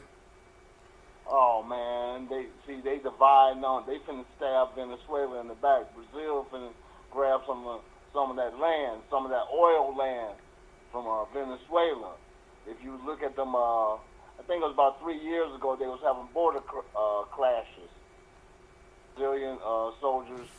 Brazil been sponsoring them rebels up in Venezuela. Brazil, you know, they want that oil. The southern part of Venezuela got some oil deposits, but they're borderline with Brazil. So, like I said, Brazil can't wait for Trump to jump on Venezuela. They're gonna split that shit up. You know what I'm saying? Trying to think about it. This first time you ever seen the president of Brazil up in the United States? Nah, he wasn't in the United States. Trump was Trump on tour right now. Oh, he down in Brazil? Trump going. He doing a Asia tour. What he meet the president of Brazil in Asia? I don't know where he met him. I thought they was on the damn plane, but somebody said it wasn't a plane. So shit, I don't know where he was there when he met with him. Okay, well, regardless, if you meet somebody somewhere else, that means you got some plans and shit, right? I know he stopped in somewhere to refuel, and the Qatar president met him wherever he was refueling at. Damn, Trump motherfucking getting busy, boy. Yeah, he's supposed to be meeting with Japan, South Korea. I think he said he opened to meet with Kim Jong-un while he over there. Uh-oh. He going to see his boy, Little Rocket Man. You know, that shit ain't going to kick off. But as far as the rest of them, you know, Qatar opening up them bases, and then you got Mamdani, he go set it off over there in New York City. What are you talking about, free hoes? Is that what he was talking about? Somebody was saying, yeah, you did say there was going to be free hoes. No, I didn't say free hoes. I never said free hoes. I said they wasn't going to go to jail. Oh, hoes ain't going to jail? Yeah, he was going to let hoes be hoes. Hoes? Nobody said free hoes. Hoes. They still cost. The drugs finna get the popping, baby. They still cost, or you gonna catch a charge. Shit, that don't mean nothing. She'll make that money back in 15 minutes. So, at the police station. You know, that ain't no big deal. You know, if you supposed to pay somebody for something and you run off with it, you know that's the R word. But shit, robbery, Nah, I don't think that's right. I don't think that's the right R word. Oh, repossessed. All right, go ahead, Doris. But yeah, man, shit, it's gonna be like Vegas. So as soon as Mamdani get there and he make some changes in the rules, you're gonna be able to do. It's gonna be just like Vegas. Gambling. You're gonna have weed. You're gonna have alcohol. Atlantic City right down the street. So man, it's some getting kicking. That's a far cry. I thought that's far away from Sharia law. Some people say he finna try to bring Sharia, and you talking about he finna bust it open. He finna bust it open. It's gonna be Sharia law gonna be for the Sharians, and the rest gonna be wide open. Cause they gonna be like, look at them infidels. See, I told you these motherfuckers was wicked, but we gonna stick to Allah, right? And man, it's gonna be on and cracking. I'm just being real. You might see a couple women walk around with them curtains over their face and shit, but other than that, it's gonna be wide open, man. Are you gonna be on the bus free too? Shit, that's a double Dutch bus right there. See, you imagine that. I saw Mamdani at the Pride Parade, man, jumping up and down, looking a little too excited, like it was fake. Hey, man, every time people get in front of the camera, they think they a star, so, might be they be trying to, do a little bit too much in front of the cameras and shit. How you think the people behind him felt about him being at that Pride Parade, jumping up and down? You think they don't care as long as he win? Hey, they don't care, shit. Hey, man, he trying to, look, he's a man of the people. For a minute, I thought he was trying to imitate JFK. Telling people, man, what y'all gonna do? What you gonna do for the city? Saying? And he letting them know, we ain't taking this shit off these big guys no more. They gonna have to break bread. Saying? I'm ready to see what Mamdani do in New York. It might be good for New York. I don't know. Hey, man, he going to go to him like this. He going to tell him just like this. He's either going to, break bread like Jesus or get beat up like Jesus. Your choice. Give me my money. Watch. And, he talking about social, he going to be kind of like a socialist too, right? So Democratic socialist. But I think it's going to happen. He's going to get the police force a little bit more credibility, meaning that, if a motherfucker get out of line, beat their ass for a minute. He said he was going to defund the police. Man, you ain't got to defund the police to tell the police to whoop ass. Man, that's going to make them want to whoop your ass anyway. We ain't getting paid enough. So, like I said, it's going to be some changes in New York. I don't know. I might go up to New York. I mean, not this year. In the upcoming years, because you got to go in the summertime, plug, not the wintertime. It's not cold in New York all the time, bro. Yeah, but they say the best time to be there is in the winter. Who told you that bullshit? New Yorkers. And they talking about some Christmas shit. That's why they talking about coming in the winter. Ain't nobody trying to go in no damn place in no damn. Oh yeah, Rockefeller. That's that where they got the skating rink and all that shit. Rockefeller Center and shit. And then the Christmas tree. Then they light up the harbor. To them that's exciting times and shit. But for a regular person down south, it'd be like, fuck that. I'll see that in the summertime. That's when they have the little Puerto Rican. Think about it. When you see them little Puerto Rican parades and shit, they be in the little hot pants and shit, right? So that shit ain't in the winter. Wanda, who a fool? Go ahead. Yeah. So, like I said, then if they go ahead and bust it wide open up in New York, then tourism gonna be, because people gonna be curious. Curious, like, ooh, is New York wide open like they say? Go in there, and then Jersey gonna kick off. It's it's always popping in Jersey, so it might be. Yeah, but It might Jersey, be a little. Jersey got Mickey Shirelli over there talking about shit. If she wins, she finna push that LGBTQ into the schools. She said it straight up. So you got one side of the river, you understand one side, then you got the other side of the river, right?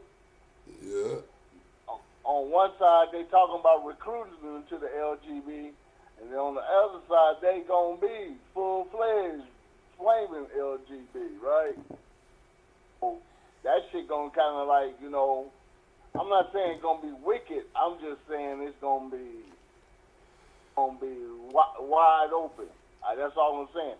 And then there used to be a law in New York that women could walk around topless in the summertime. They didn't have to wear T-shirts. Remember that law? What you mean topless? Like titties out? Meaning, yeah, titties Or out. did they have to have a bra on? Huh? They didn't have no bra or nothing on? No. That's how it is in no Portland. They just had a naked bike ride out there in Portland. They was all laid out in front of the ice facility, ass naked. I'm talking about grown ass men, women, just out there ass naked in the middle of the street. Yeah, man, shit, it's finna get, hey, man, it's finna get wild, because, see, I don't go what fuck about the happens kids is, or nothing. what happens is when you have an oppressive government, the people get a little bit more freakier and wilder and shit as out of rebellion, especially the young people, right? Because think about it. When Ronald Reagan was president, Prince, Rick James, rap, see what I'm saying? Thing just started kicking off when it was somebody who was trying to tell people, think about it, because they was telling you you couldn't say this in rap records and this and that, and you know you had to put the label on the album and so forth. And the more they started trying to press down, the wilder they got, right? I'm just talking about, you know, the 2 Live Crew, right? Remember 2 Live Crew? The federal government went against them. So the more people try to put a lid on shit, the more people boil over. So I really want to see it. I really do want to see what's going to happen with New York in a couple of years. But I think it's going to be on a positive. I think it's going to be on a money-making deal. You see what I'm saying? Because they, you know, imagine Times Square at nighttime and so forth, and there's really no rules out there. You know, especially if the cops is like, hey, let everybody do what they want to do. No, ain't no stop and frisk, so you get to, because when they was having stop and frisk in New York, it was usually brothers with weed on them. That's how they would catch a charge, right? No, ain't no weed, ain't no stop and frisk. Weed is legal. You know what I'm saying? Then they're gonna have the hoes legal. Then the little people in the village and shit, you know, they gonna be dressing up like the village people and shit.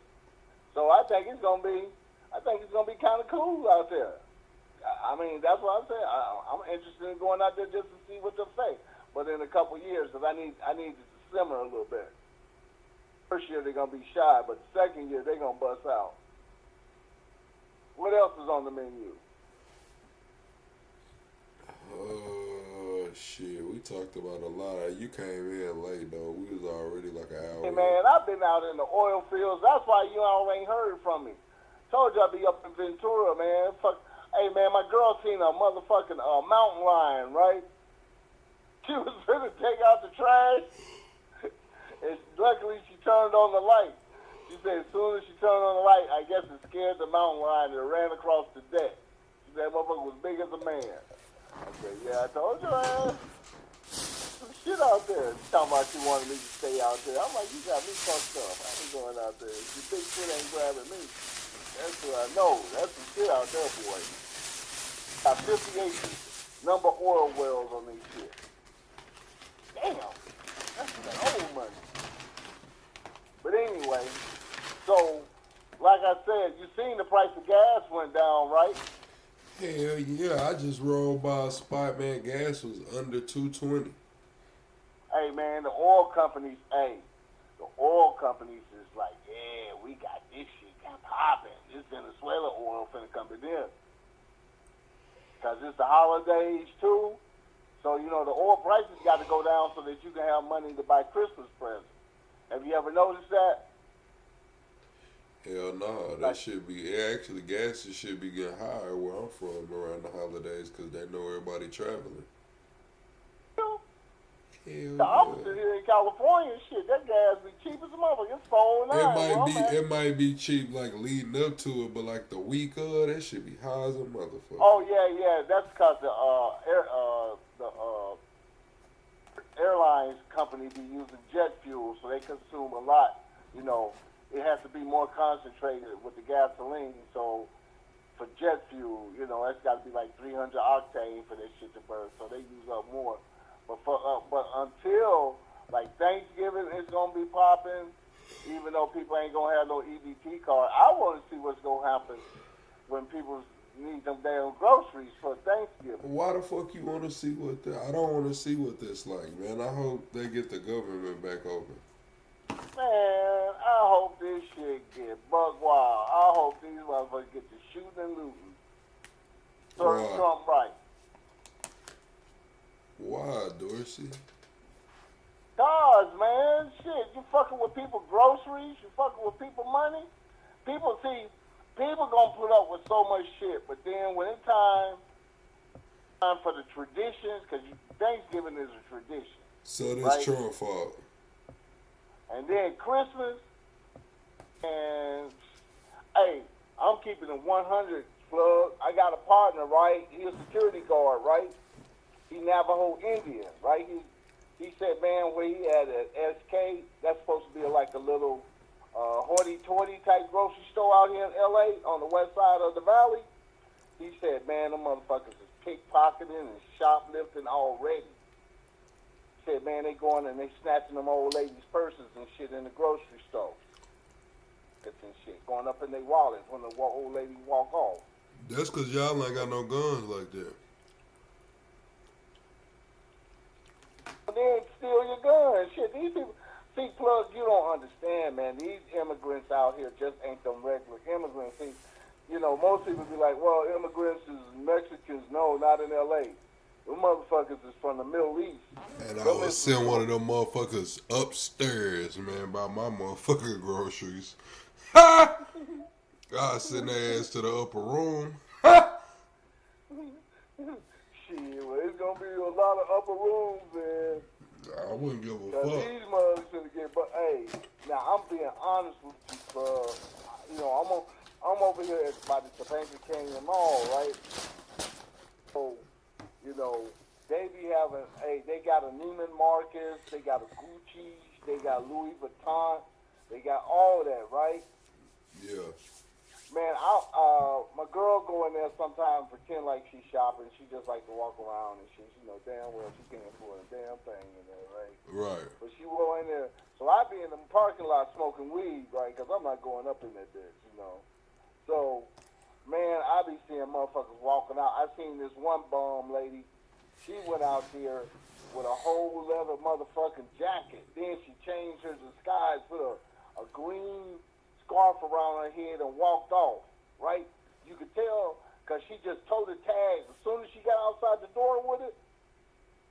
Because, see, they be having them magnets and shit that can take them damn sensors off the coat. Right. You know what I'm saying? Oh, man, they hit that. She did a lick. White girl, too. Well, I mean, she looked white from a distance. Tied the goddamn scarf around her head, and she kicked rocks like a motherfucker, too. Said, ain't this a bitch? A booster. And, yeah, and then the little Armenian people and shit, they stealing from Target and shit. They taking big clothes, man. Then the Dominicans is meeting up with the weed motherfucking car plugs, trying to bring some pounds back. I met some Dominicans from New York City. We sat up and chopped it up a little bit. Then I met this Nigerian chick. You know, she ain't stealing. She had a little nice. Man, it's a fiend, bro, from the hood. I'm trying to think of her name. I wasn't going to say it on here, but I can't think of her name. But, motherfuckers used to give her a 50 up, Dorsey, a 50 up. Man, she'll come out that bitch with 2 whole outfits. I'm talking about she'll go in dealers, man. She coming out with, that's when Levi 501s was in. Niggas was rocking 501s. She coming out with 2 pair of 501s, 2 packs of drawers, and a custom polo. You know, them polos was like 145 back then. Man, for a 50 up, man. You and your partner stepping out clean that night for a 50 up. Yeah, that Gabba girl, when y'all used to have the Gabba girl out there, yeah. The club. Man, I remember when I first came out to LA, man, they used to have, you ever heard hoes slamming doors and a punk in the trunk? You ever heard that saying? No. Okay. What it means in LA is I seen hoes slamming doors and a punk in the trunk. What they used to do is they used to ride around with the Cadillac, right? And they would have the trunk kind of open. And what would happen is the motherfucking punk would go and snatch the whole rack. I'm talking about the whole rack of shit, right? And then he would jump in the motherfucking trunk and they would slam the trunk and peel off. But they used to get the punk to do the dirty work. But the hoes would be slamming doors. See, what it was the women was a distraction. So what they would do, they would get to arguing and shit inside the store, and that would lure everybody as far as sales clerks and shit away from the target rack.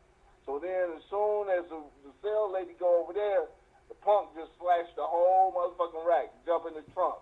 Then the bitches jump, slam the door, bam, gone. Yeah, man, I used to get some good shit for low prices and shit back in the day. Boosting used to be the shit. Yeah, I ain't fuck with a booster since I was in the streets, man. I don't go around no more. Nah, you know, it ain't worth it, man. You know, shit. You know, see, that's the whole thing, man. Just because you can get a pair of Jordans from, you know, this is back in the day, right? You get you a pair of Jordans for like, you know, $50 and shit, even though they cost like $2 something in the store. And, you know, that was the old days, man. Them days ain't never gonna return. Remember, this was doing crack, so shit, you could get a crackhead to do anything for you, shit. You know, them days ain't never gonna return. But like I said, I think them people gonna do some. It's gonna be some looting and some stealing this month. Man, I got a couple custom paint jobs for some crackheads. Well, a crackhead, he used to paint everybody in the car, everybody in the hood car. Motherfuckers used to come from a long way to get that car painted by him. He worked for a dealership though, but shit, when he wasn't at work. Cans of paint, Eric went, hey shit, your shit finna get hooked up. Hell yeah. That's so that's what's gonna happen. Ghetto enterprises, it's gonna shoot up, because you know when the money get tight, motherfuckers on the street start taking up the spot, right? So, you know, that's what's gonna have, man. We're gonna have a little ghetto economy and shit. Motherfuckers finna go to jail. Hell, these companies not playing. They done incorporated AI. You don't think they ain't got no field proof, man? They finna start locking motherfuckers in the store. Man, people ain't stuck that shit, bro.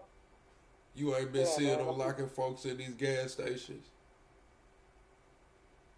Shit, I seen them little things, but shit. They doing it more than ever now, though. It's like that's a thing now. Like your ass going to the store stealing, they'll lock your ass in that bitch till the police get there. Yeah, but that don't make no sense. Your door is all reinforced, but your windows is wide open. So I ain't never figured out why don't nobody just get a sack of charcoal and bust that window out and shit. Man, that charcoal ain't gonna do nothing to that window. Store. That charcoal gonna bounce right out that thick ass window. Shit, not that one where they got the slip malt liquor sign on. I'm gonna tear that bitch out, you know. I see that shit, you know. I guess that's some shit they do up north or something, right? The stores where I'm at, they just got a shotgun. They wish your ass would run. The stores I walk into, they got that 1911 on their hip, and they gonna let you see it and everything. I go in there and be like, damn, boy, this a 1911. Let me see it. pull it out, let you look at it and everything. They be proud of them motherfuckers. Yeah. Go blow They your ain't ass got down. no- But see, you down south, so they don't give a fuck. You know what I'm saying? In L.A., you know, that they can't just brandish a weapon like that. You know what I'm saying? They got to have it under the counter and shit. Don't get it fucked up. In some parts of L.A., you going to the wrong little haji store, your ass gonna get lit up if you fuck around. They don't be playing. For the most part, though, bro, you go into any 7-Eleven, and man, that's easy picking. You be seeing them kids on the bicycle be hitting them stores and shit, don't you? Shit, they be stealing everywhere. But man, these motherfuckers on e-bikes still. They got the little e-bike gangster club now. All these little man, I be driving and shit, and then you have some old ass lady on an e-bike, right? She driving that shit like it's a real fucking motorcycle or something. I'm like, bitch, if you don't get your ass in the bicycle lane, yeah, no helmet and shit. It's real bad out here because you know. Got these e-bikes running up and down, and then they got the dude who riding on one wheel. You seen that one? Nah, hell nah. But yeah, I'm talking about some shit. We finna get up out of here, like, Dorsey. That's so I can get yeah, up. but I'm talking about them motherfuckers. Like, did you ever see that shit with the Ukrainians? And they had that little wheel, and them soldiers was all speeding off and shit. Talking about they the rapid response. Them motherfuckers be riding that shit all the time around here. All the time. You just see one motherfucking wheel, that motherfucker gone with a helmet and shit. Hey, though. Hey, it was nice seeing y'all again. Dorsey out the horn wheels and shit. I'm all right. I know y'all miss me. Did y'all vote me in? I told you I got them Zazas. And Plug gonna autograph them too now. They gonna be handing autographs, Zaza bags. Exclusively from Plug. Right, Plug? No. Hell nah. Dorsey lying to y'all. All right, Dorsey, we'll see you in the morning, man. Bye. Yeah, Dorsey lying to y'all, man. There won't be no Zybags given out on behalf of Dorsey's campaign for a moderator wrench. Nah, man. Dorsey, you better get your own pack together, man. Get you some donors over there, because we're going to put it on the poll one day. Does Dorsey deserve a mod wrench? Yes or no? If you get an 80% yes vote, Dorsey, you get you a mod wrench right there on the spot, man. 80% at the end of the show, you get a mod wrench. If you you don't got the 80% yes, Dorsey, man, we can't give you a mod wrench right now. Man. But yeah, we finna get up out of here. Chat, I have been uploading videos. I've been uploading 3 videos a day. Some of the videos are clips that we watched over here, but it's my take on them before or after the live stream. You get a little better take, you know what I'm saying? Some of the videos are like videos that don't make it to the channel, and I told y'all I dropped my other backup channels in there too, so you can they're different videos. Some of the videos we go on my main channel, I don't post them. I'll post them on the backup channels on my other channels, but we got a lot of breakdowns, a lot of video clips uploaded. I'm trying to do 3 uploads a day on this channel, plus 1 or 2 live streams. I'm trying to do 2 live streams, 3 uploads a day. But we'll be back in the morning, chat. Be sure to double tap the screen. Share this live out far and wide, and I'll see y'all on the next one. Good night, chat.